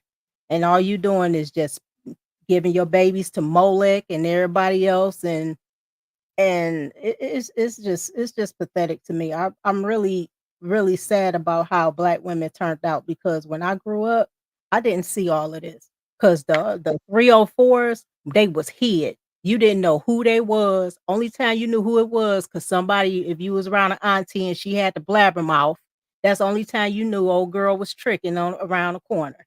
Now It's just prevalent. Everybody want to show themselves. There's no modesty. You could see every crevice of a woman these days, and you could look like, what in the hell? Like, girl, I know me. I'd be like, girl, put some clothes on. You can't tell me what to do. Well, you looking like a hoe. You don't expect a man to treat you like one. But it don't matter what a woman wear. A man should never call her out of her name because yes, it do. Yes, it do. I'm sorry. That's what I heard. No, it matters. You shouldn't be looking at her like that. No, It's your fault. Right. I can wear this Fashion Nova. Don't look at me. You're right. dick discipline. A woman pays attention. If you pay attention to it, like I could say myself, I always got the most respect from guys. Even when I was a kid, I grew up a tomboy. You wouldn't believe it, but I was a tomboy. And I always wore baggier clothes because I didn't want the boys to be seeing my shape, and I was shapely as a kid. And my dad wasn't playing that. My dad wasn't playing that either. But modesty is, you get the guys open the doors. You'll get, if you speak to them, it's a lot of times a lot of these men won't even open doors for women because women don't even know how to say thank you. They think it's a privilege. If somebody take the time to open the door for you, not a woman, just say thank you. It's just we have a stank attitude as a race of women. We don't know how to protect ourselves. We don't know how to how can I put it? We don't know how to discern anything. It's like we just out there running free, like we had no home training. And it's pathetic. I'm done. It's pathetic. I got more than that, but you know what? You said a lot. And I'm gonna tell you, one of the things that stuck out to me was that you said that women spend their money to make other people's family rich. Show me the money. You know what? Could you speak on that just a little bit more? Come on, you know what I'm saying? Because they always said we at the bottom. You know what I'm saying? We at the bottom. Could you speak to the fact that when you don't support your man, it's going to cause you to be at the bottom because you're not helping him build his business for other families to want to spend business with you to support you? Go ahead and talk about that just a taste more. Okay.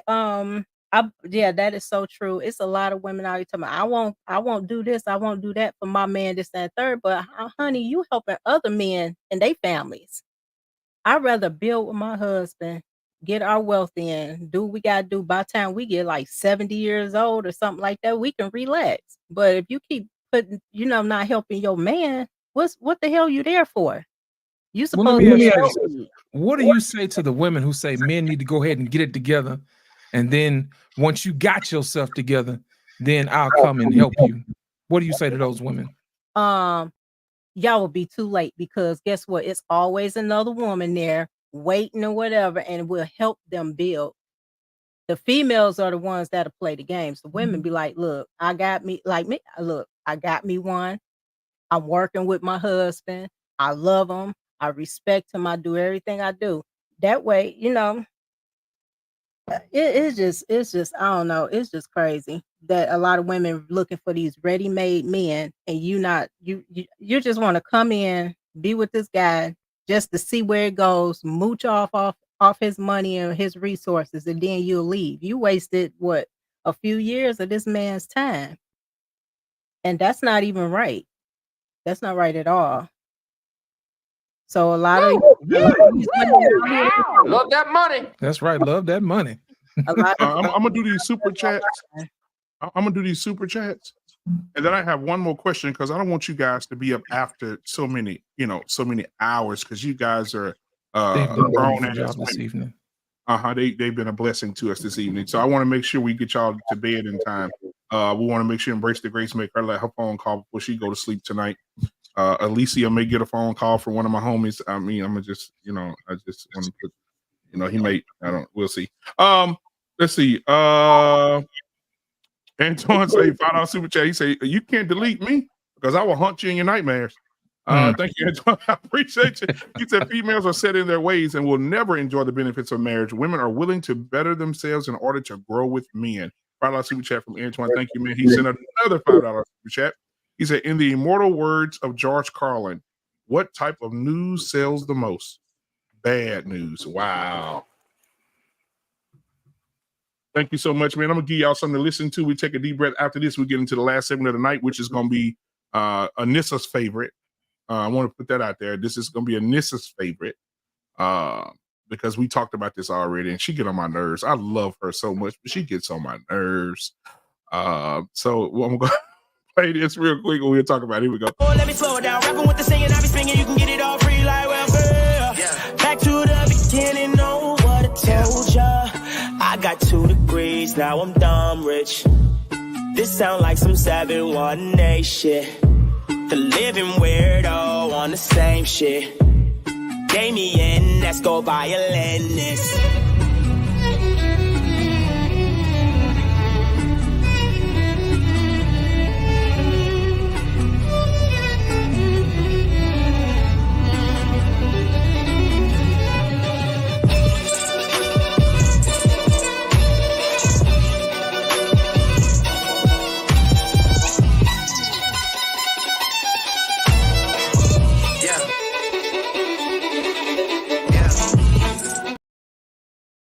Man, love it, love it, love it. All right, thank you guys for the super chat. Appreciate it.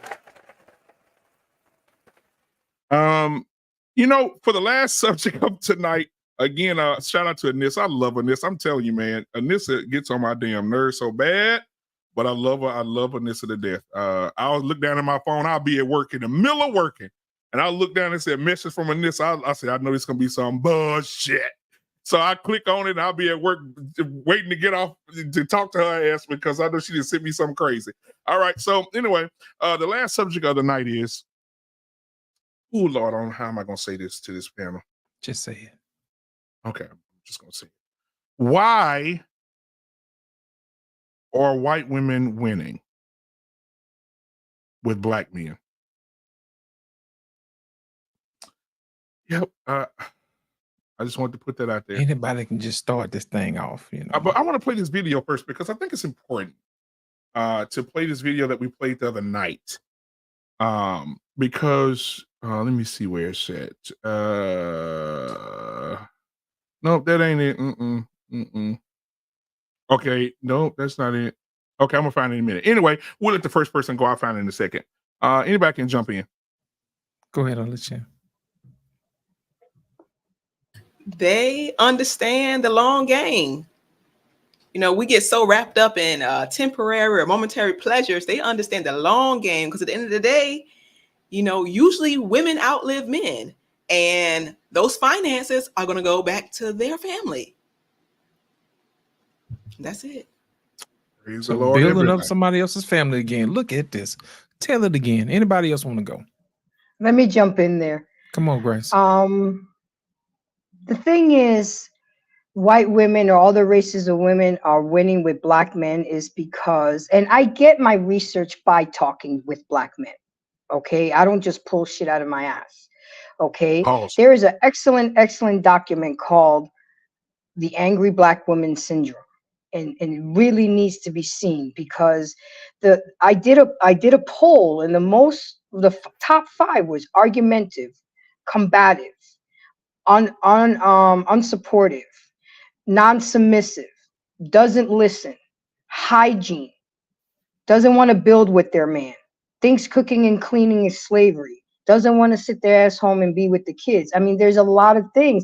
The biggest thing is they weren't there for me while I had nothing. I had one guy, Air Force, masters, Grace, they don't like me. I'm corny. They consider me a lame. They only like me when after they've had 4 kids from 3 different baby daddies. So what is a man to do?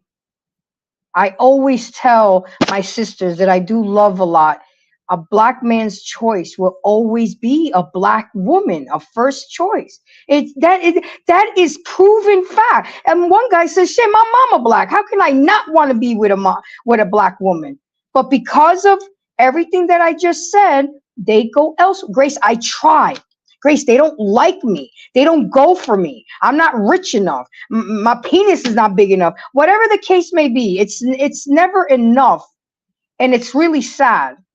And again, I've told this story before. The fact that my son at 13 years old had already X'd out black women without even knowing. But he's changed his mind, by the way, because he's older now. And I've tried to talk to him. Don't X out. You could have a beautiful black queen. You gotta be like Baskin Robbins and try all 32 flavors. But the fact remains is, if you look at the snow bunnies, they trying to be like y'all. They get tans. They get BBLs. They get, yes, the white woman invented extensions, but a black woman took it to the next level. I mean, it's funny. I go to the beach and I see everybody trying to tan, going to this tanning salon. They're trying to be like y'all, but you're not getting a lot of not getting the black men, and it's sad because the black men really do love y'all. They really do. They just can't stand some of the ways and the mannerisms, and that's how it goes. I digress. My mic is muted. Go ahead. So let me play the video and then we'll continue on. Here we go. Black women make, wanting black men to come to the relationship table having already achieved success. One of the biggest advantages the snow bunnies have on our women is snow bunnies will find a dusty brother and see his skill, his talent, you feel me? Yeah. Invest in him. And by the time he become a multimillionaire at 35, she been with him the whole walk. A lot of sisters are not going to do that. They're not going to find a dusty brother in his senior year or dusty brother in the community. But you see, he got this business idea. She like, nah, come back and see me when it's up and running. I don't think this ever going to happen. Soon when you waved him off, the snow bunny got him. The snow bunny invested in him. You feel me? 10 years later, the same brother see you trying to holler. He got the white girl. Now you dissing him. You saying they all want white girls. Nah, he came to you. You said you want a ready-made black man. You don't want a work in progress. And I'm telling black women, y'all better start going for some of these works in progress instead of waiting for us to finish the job, because you losing to the snow bunny when you tell us to wait until we got the bag.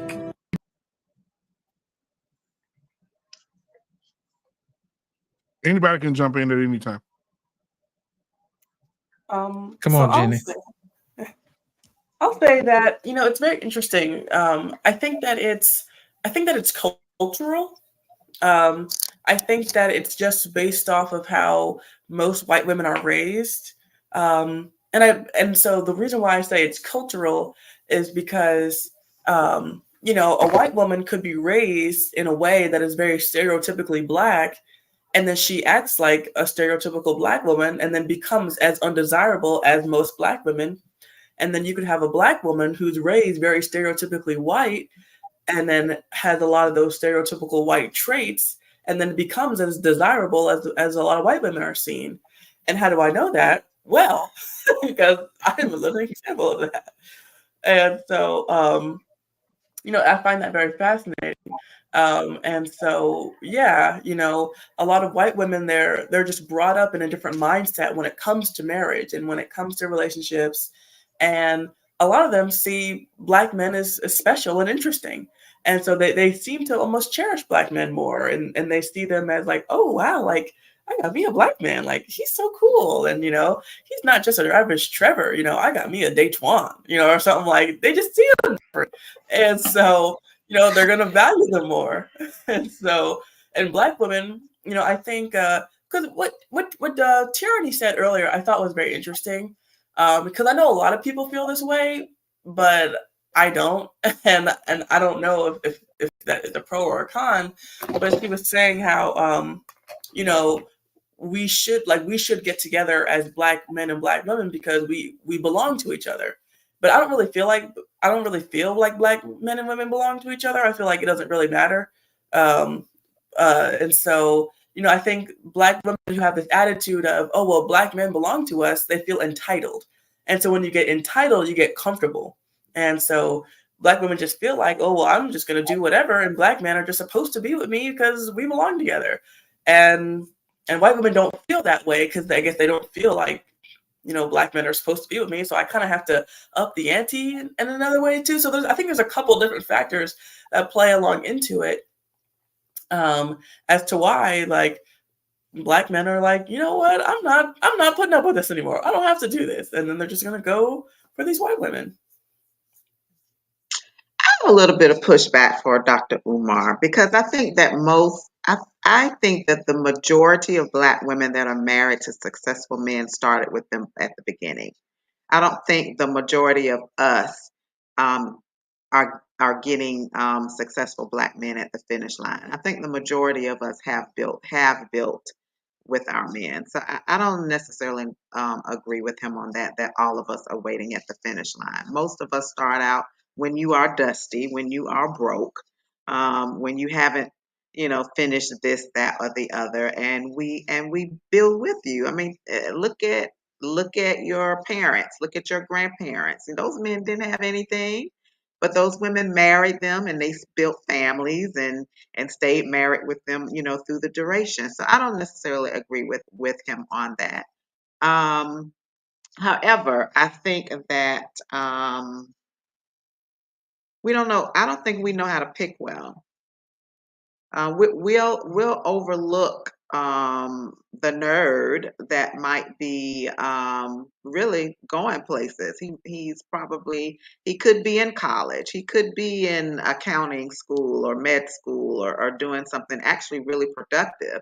But because he's a nerd and he doesn't dress the way that you want him to dress, and he might wear glasses or whatever, you will totally, disregard that person to go for the bad boy, who, might be completely opposite, not really doing much or whatever, but he's cute, he's fine, and so I don't think we really know how to pick well.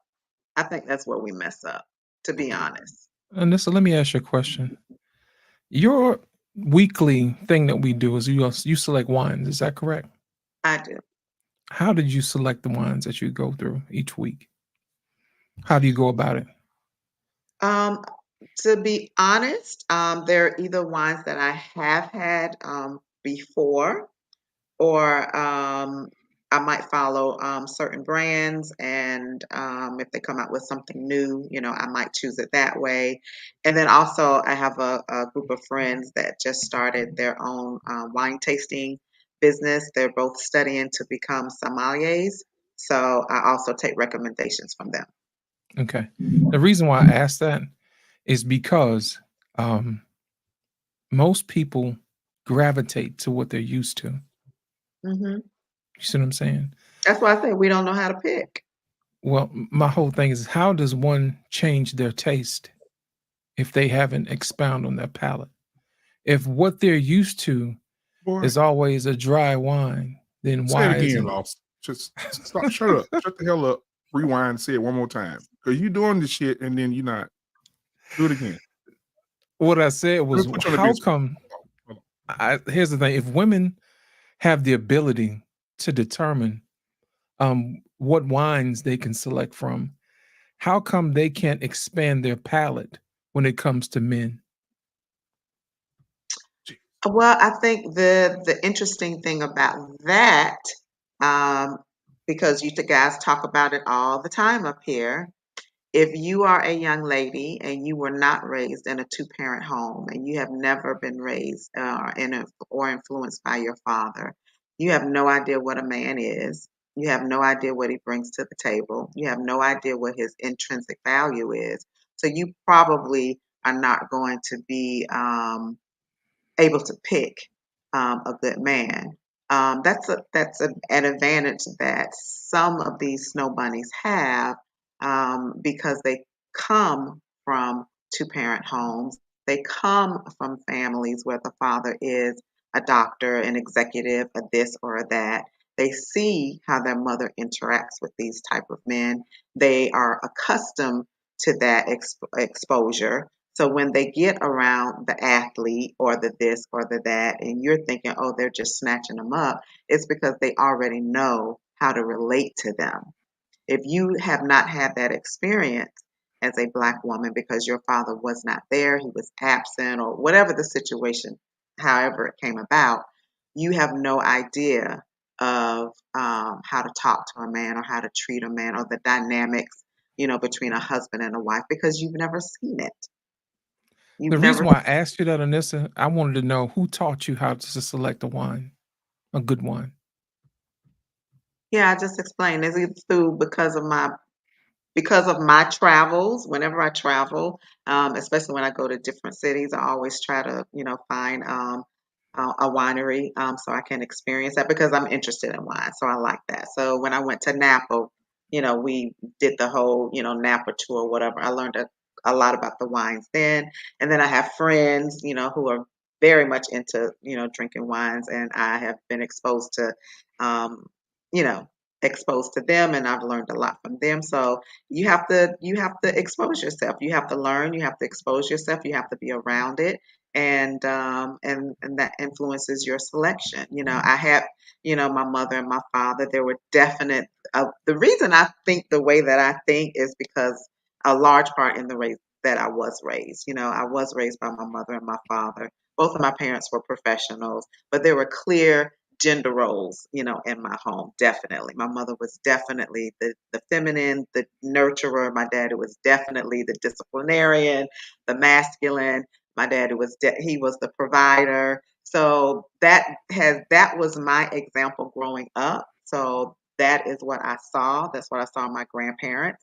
So that has shaped of what I think that a man should be. So I'm not into this modern way of thinking. I'm into, well, this is what I saw growing up. This is the dynamic that I saw, and this is what I believe that a man is, and this is what I believe that a woman is. So that's what shaped me. And I think if you have never seen that and you've never seen that example, then where in the world are you going to get it from? And how are you going to know how to pick a man? The reason why I said that, I appreciate the word salad, but if you've known me long enough, I'm going to brush that to the side and I'm going to I go back answered to the your wine. question. No, you didn't.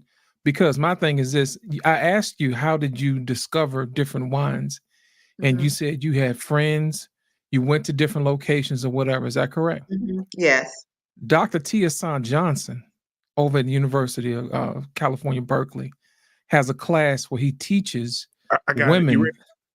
Yeah, he teaches women Black male studies.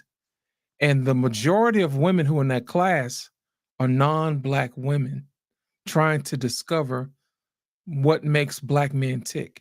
You see what I'm saying?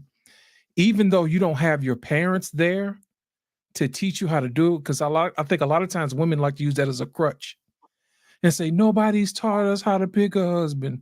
Well, this man offers a course on how to do that. And I think we got to stop letting women get away with the excuse of nobody told me in absence or in lieu of performance. Black man, I know you got it queued up. Go ahead, sir. Can I respond to that, or you want me to wait for the video? I got this idea to tell you that you need to do your research, and if you're dating a Black man, it is your responsibility to understand the history and the trauma of slavery. And you was one of your initial classes, one of the first classes you had, you noticed that it was predominantly non-Black women who were going in there studying Black men. I started teaching a Black male course because it was needed. I noticed I started to get this population of white women. Yeah. I don't know why they were there. And when I began to kind of ask them, in the hallways, under the, why are you taking this class? And I started to find, oh, well, my boyfriend is, and I want to understand him and his family, or, I'm trying to date some of the men on the basketball team or football team or whatever, but I don't understand them. So another 3 or 4 years after that, I noticed the population shifted from, white women to Latinas, and the Latinas were coming in with the same kind of intensity.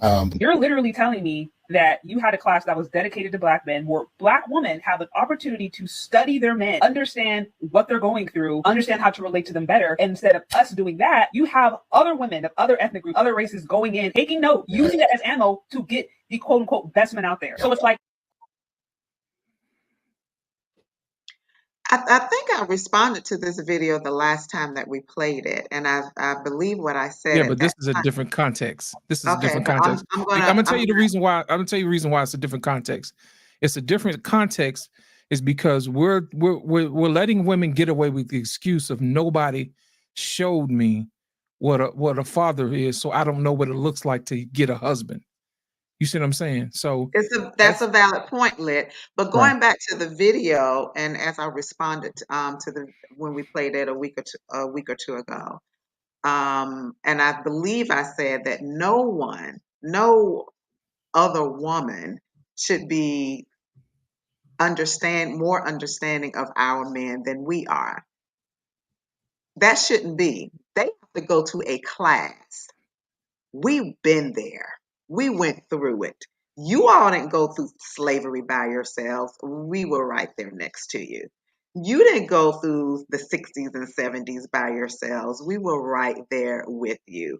You haven't, everything pretty much that the Black man has had to go through, the Black woman has been there. So if that is where we're dropping the ball, because no woman should be able to come from the outside and understand your man better than we do, because we have been through everything with you. That woman has not been through everything with you. That's why she got to go take a class so she can catch up and find out what's going on. But we've been with you every step of the way, which is why I don't understand why you all would sit up here and say we won't build with y'all, because we've been with you all from the beginning when you ain't have nothing. And we still married you and built families and all of that kind of stuff. So that's the pushback that I have. That's who you were marrying when you really didn't have any of these other options. You married Black women. And we were there with you from the beginning when you had nothing, and we still married you and chose you. Now, I appreciate. So we should not be allowing any other race to come in and learn more about our men than we should inherently know of ourselves, simply because we've been there through it all. They haven't experienced what we've experienced. I appreciate what you just said, but think about this. These Latino and white women have their own fathers. Okay. They have access. Listen, they have fathers, right? So why would they go to a Black man, to his class, to learn how to take care of another Black man? It seems as if those white women honor the viewpoint of a Black man's perspective to the point where we're saying, hey, allow me to sit at your feet.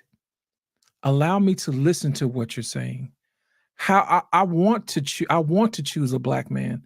I have options to choose white men, Latino men, or whatever, but I want to spend my hard-earned money on better learning how to take care of a Black man. You see what I'm saying? Because in their mind, at this particular junction, they have respect for another Black man because he's teaching the class.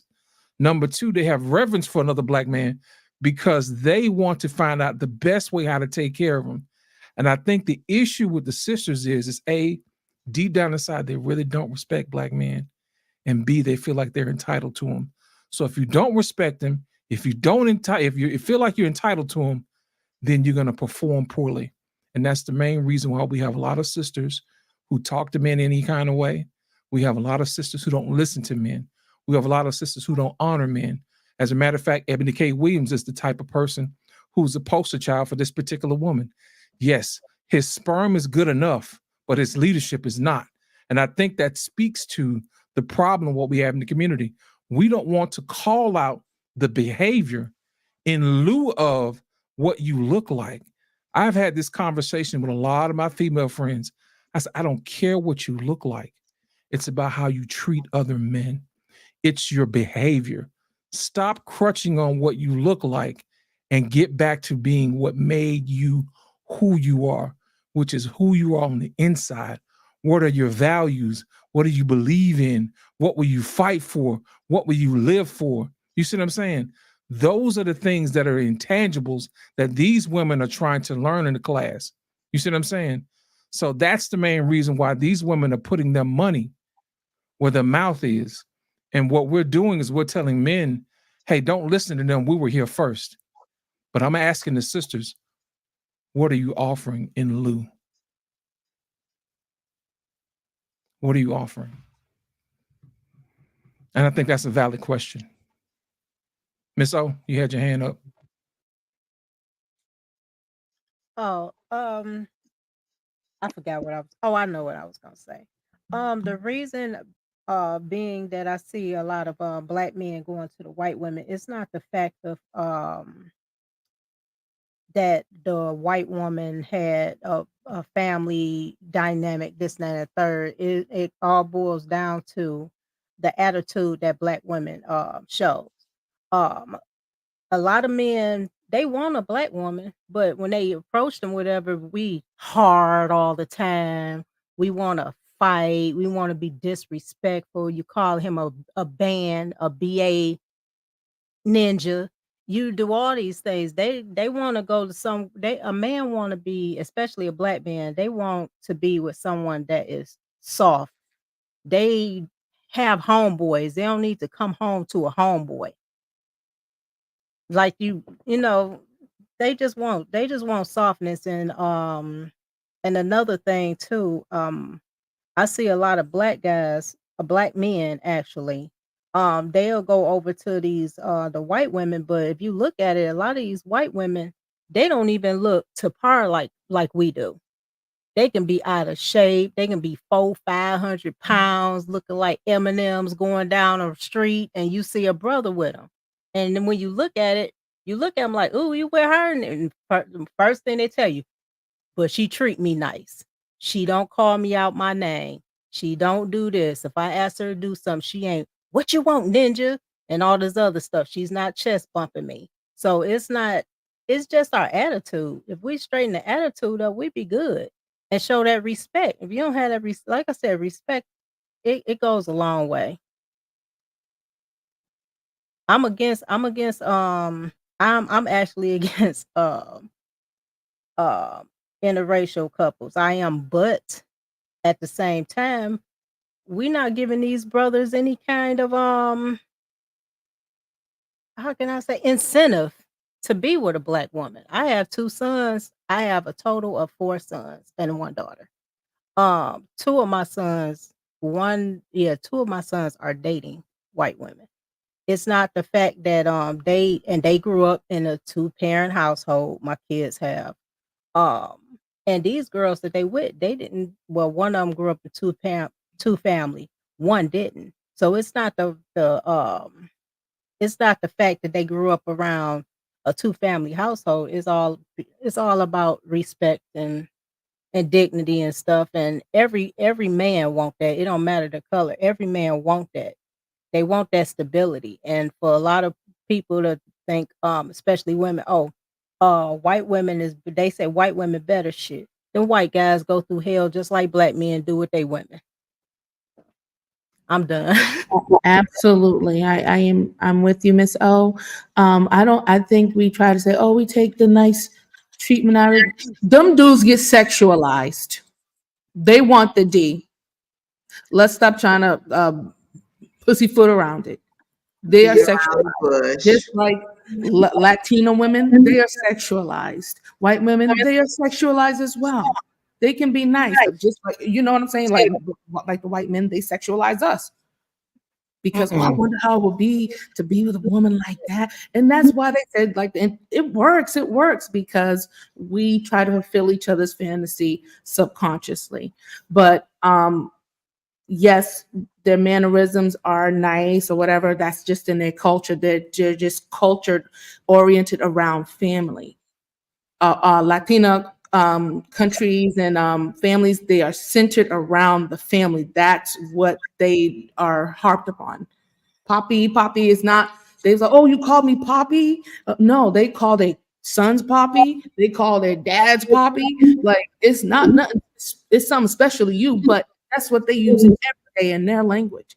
So the fact that they've cultivated that that caring and the love around family is a big thing. We probably have dropped the ball on that because we're so busy working, we trying to be the boss bee and being hard. It takes away that softness that those men want, that the black man wants to experience.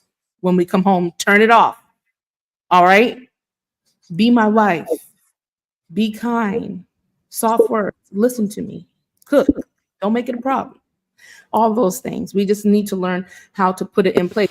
That we already know the struggle of the black men because we all grew up in the same neighborhoods. Whether you're on the East Coast, West Coast, we all grew up and we have the similar, tones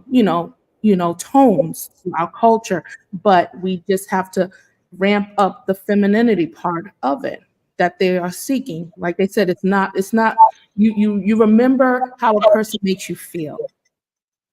And like you said, sometimes they're upgrading to a person that is the exact opposite in another culture. She may be big. I'm big too, but you don't want to be with me because the black woman is assumed to have all those hard tendencies, but you will go to another culture and accept the same thing. but it's just the way that woman makes you feel. And we have to understand that as women. That's why we're up here. Take heed, you know, that's why us women, Shahrazad Ali, that we're trying to make the women understand that you have to take accountability, that femininity is the way to go, not the way of, you know, education's good. You know, you can't get a look at the Indians. They make their sons and daughters go to school, okay? But they know families first, how to be a woman. They know their roles. They know everything. It's very simple. It's very just copy paste. That's it. Copy paste. It doesn't take it away from us. Just copy paste. Make it black. Okay, and it'll be awesome. We will see it ourselves blossom. I believe we can turn it around. Like you said, with the biggest spenders, but let's spend and invest in ourselves. Let's go to the class. Let's do those things, you know, to learn how to be a feminine woman. Let's go to wife school. Actual people that can teach you how to cross your legs and what the salad fork is, what's the dinner fork. You know what I'm saying? You don't even probably know those things, you know, how to boil water. I think, you know, I think we can turn it around, but if we can be our man's desire, I mean, at this point, I'm not sure. I mean, if a person prefers an Asian woman, there's nothing you can do with a person preference, and you can't fight against that. But I mean, at least I can be a close second. I don't know. Maybe I'll be a good woman for the next Black man. You know what I'm saying? So I'm not going to diminish who I am, or we shouldn't diminish who we are as Black women just because society said that we're less desired. You know what I'm saying? We are beautiful. You know, all women are beautiful. We just have to improve our behavior. That's what the men disapprove of, is our behaviors. Now, one of the things you said that stood out was that, you know, Black women having to go out and work and becoming hard because they have to go out and do the work, go out and work, right? So, you know, I had to pull up stats here. It says 56.7% of white women are in the workforce. I'm not talking about not working. I'm talking about not turning off the whatever persona that you have in the workplace when it comes home. I'm not talking about that a woman can't work. I didn't say that. So She's talking about the I didn't say you attitude. said that. She's Yeah. talking about the attitude. I'm talking I'm talking about attitude. I'm not talking about working. Everybody work. I work next to the Latinos. I work next to Dominicans. I work next to the Filipinos. They're right there with me, and they send money back home. So I know that women work. It's just how we treat home life. People need to turn it off at work life, home life, two different things. So I'm not talking about working. Because Anissa said a few weeks ago, you know, about tone. She said basically what you're saying, the tonality, you know, men being able to talk to them. And you see it every day in the workplace. I do, because I get there before everybody. So when my team walks in, the young ladies walk in, good morning. You're like, okay, good morning. Right? But then you walk down the hallway to get you a cup of coffee, and the white girl passes away, good morning. Shit, she'll scare the shit out you. Good morning. I'm like, damn, good morning. Shit, what did you drink Get this an morning? egg salad at you. You know what I'm saying? My God, damn, she loud. But they're just at 5 o'clock in the fucking morning. They're just bubbly. I'm like, shit. I thought my good morning was a high one, but her shit, she good morning. That's a good morning. How was your day yesterday? Did you have a good day yesterday? I'm like, yeah, it was okay. Oh, okay. Get your cup of coffee. You're gonna need it today. It's gonna be a long day today. I know. I'm like, damn. So I just think that I agree with you on this. I think that it's just bubbly. I think that most women just don't. It costs them something to be nice. Yeah, it just costs them something. And I'm with you, Wife School Podcast. I think that if our women just smile, goddamn, if you could just make them, baby, can you just smile? And one thing I can say about this panel tonight, it don't take much to get Alicia to smile. It really doesn't. 3, 2, 1. Boom! There it is right there. There it is. Come right there. So look, it don't take much to make Alicia smile. Look at Anissa. She's smiling. Look at me. Oh, watch Miss Jenny. Hello, I can get Miss Jenny to smile. Here it come. There it is. You see what I'm saying? Why is it so fucking? Why has it got to be goddamn rocket science to make just a smile? A smile is welcoming. Yeah. If you're walking with your face like a pair of starched Dickies every day, Well, That shit ain't gonna work. the key is you have to be at peace with yourself. Yeah, You I have think to be we've at peace lost with yourself. the art of feminine wiles. I think that's what we've lost over time. Yeah. I mean, Y'all because better bottle it you up can for a getaway, because you know you can it ain't on the influence. shelf no more. Yeah, you can influence a man Mhm. with your feminine wiles, and I think we've just gotten so far away from that. And we have, for some reason, we think being soft and being submissive and being cooperative is has come to mean weakness, and we don't understand that there's strength in that. It Absolutely. it's actually a position of strength, and I think we You still having erroneously these see it kids, you know as what I'm weakness. saying? Listen, I work next to the Dominicans. Okay, those are my people. Mi gente, okay, que lo que, okay? My people. All right. I know how to assimilate. Now, I'm over here working like a workhorse. I'm like, oh, I'm gonna prove myself. I'm gonna work hard. I'm gonna get these heavy things. And she's like, mijo, can you get that for me? They were helping her left and right. I'm like, well, daggone it, girl. What do I need to do? So I was like, okay, here's my lesson. Okay, real life, real time. Okay, now I'm gonna start like, yo, my back's hurting. I need some help too. So I'm gonna take the cue cards and do what she do. I'm like, oh, can you please help me with this? Or can you? And they're like, oh, no problem, sure. So it's nice. So as soon as you start implementing it, like you can have the knowledge of stuff, but as soon as you start implementing it, it just changes everything. You're like, wow, okay, that wasn't so hard. So like next thing you know, okay, now I could smile. That wasn't so bad. You just have to just start walking in it. And it just becomes Alyssa, easy. you had your hand up earlier. Did you want to say something?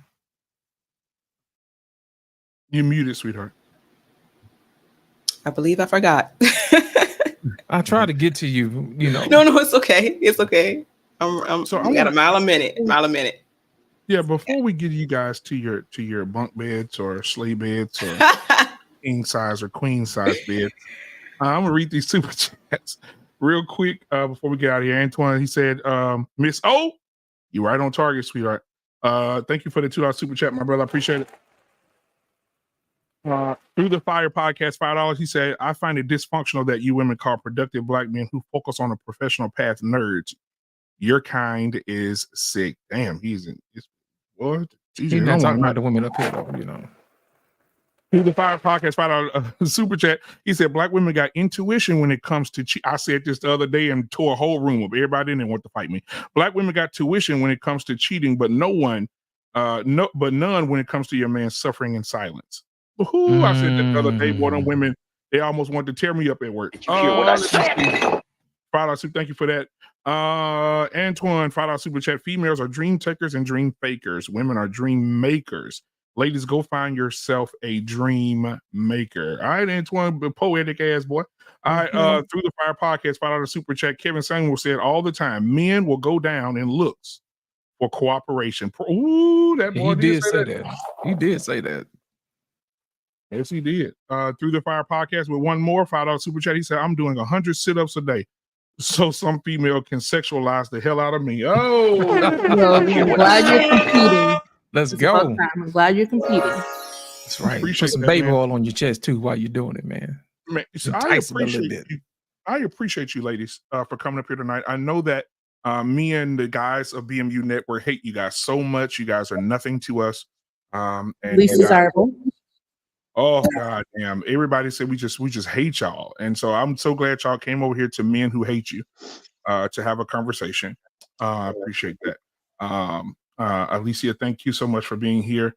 Check her and Miss O out on Thursday. Grown Ass Women podcast on Thursday. It's gonna be amazing. So make sure y'all check that out on Thursday.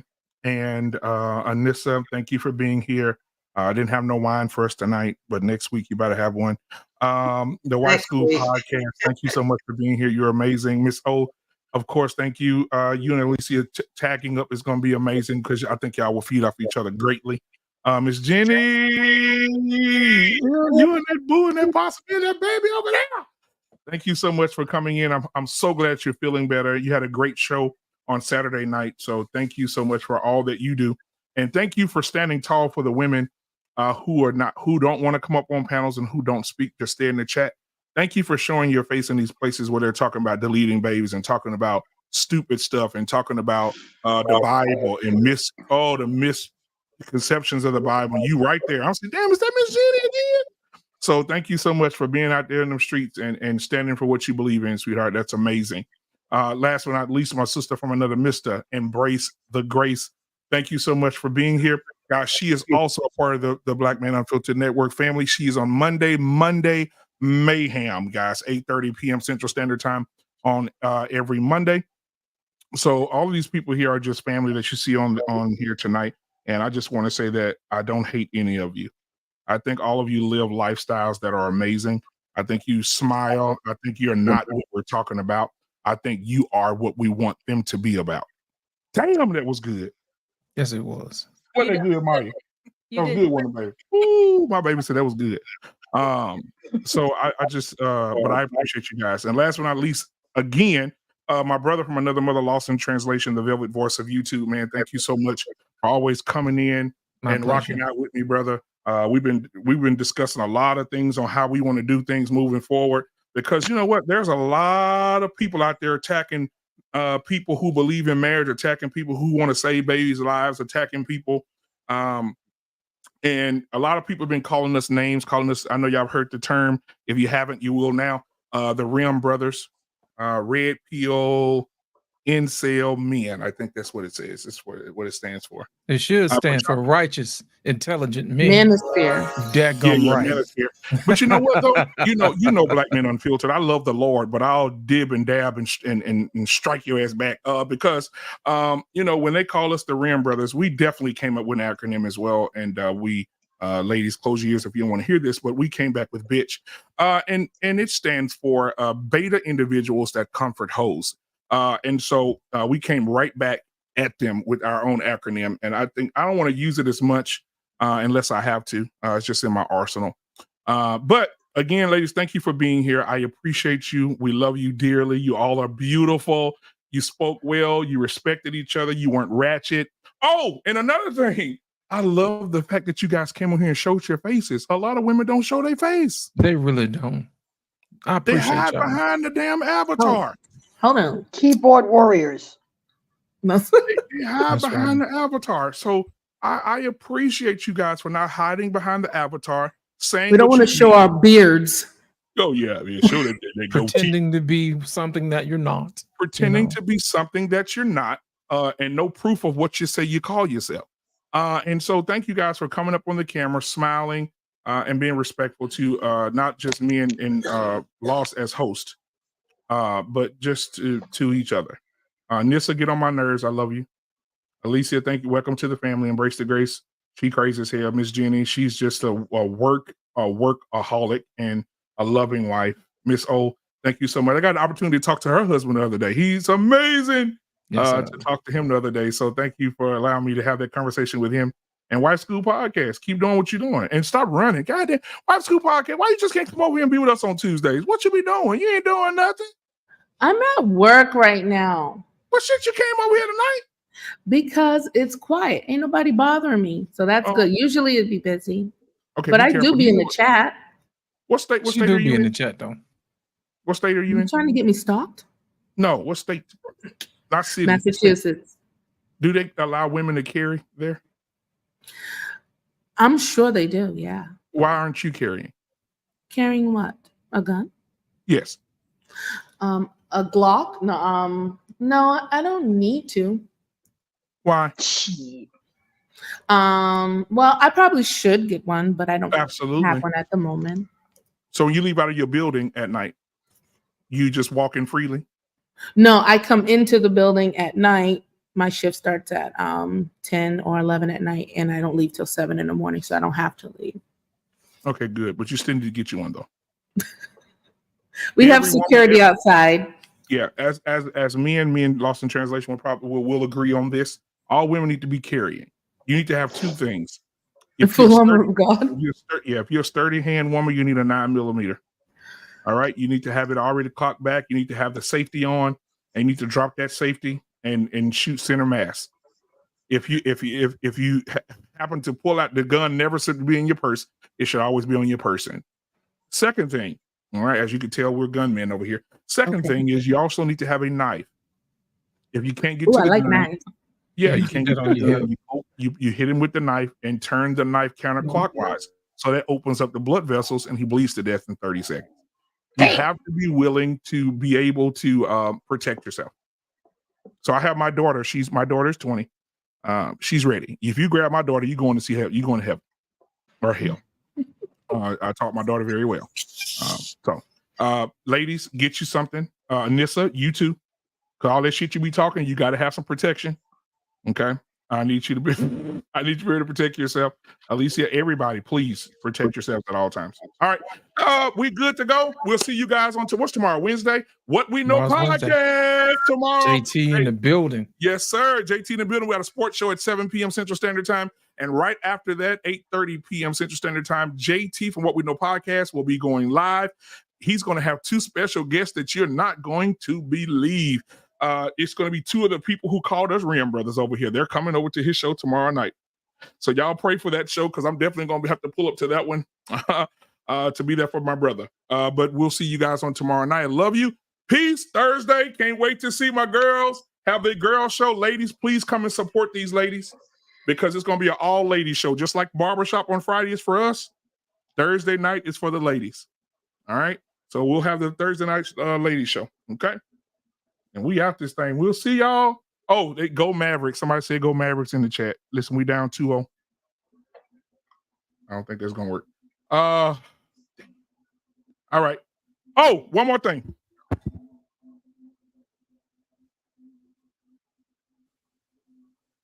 Let's pray for each other, guys. Because I'm being for real right now. All jokes aside. There's a lot of people out here who are dealing with depression, stress. They're taking their lives. Black men have had a 13% uptick in self-deletion. Yeah. I saw that today. I read it today. Black men are just taking themselves out. There was a guy right here in, what part of Texas? Was it Houston? Yeah. Got off work, got in his car, blew his brains out. Right after his shift. And he left a wife and 4 kids. Dead. 34 years old. Took his own life. So men, I'm telling you something about men. Women are very expressive and emotional. Men, I could be smiling with loss right now and get off of here and boom. You can never tell when it comes to a man. Men hide things very, very, very well when it comes to stress, depression, self-deletion, all that kind of stuff. You got to watch out. So if you're close to a man and he's stressed out, women, if you're married to a man, please do your best to provide a safe space for that man. Because if he doesn't have one, it could lead to stuff like that if he gets into a bad spot. So just pray for that family. Jesus Christ, pray for that family and all the other people and women too who are dealing with depression, stress, PTSD, all these different things out here that are just wearing our community out. Just pray for those people and be good to each other, man. If you can't do anything nice for yourself, do something nice for somebody else. All right. I will see you guys on tomorrow. We out.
Thank you.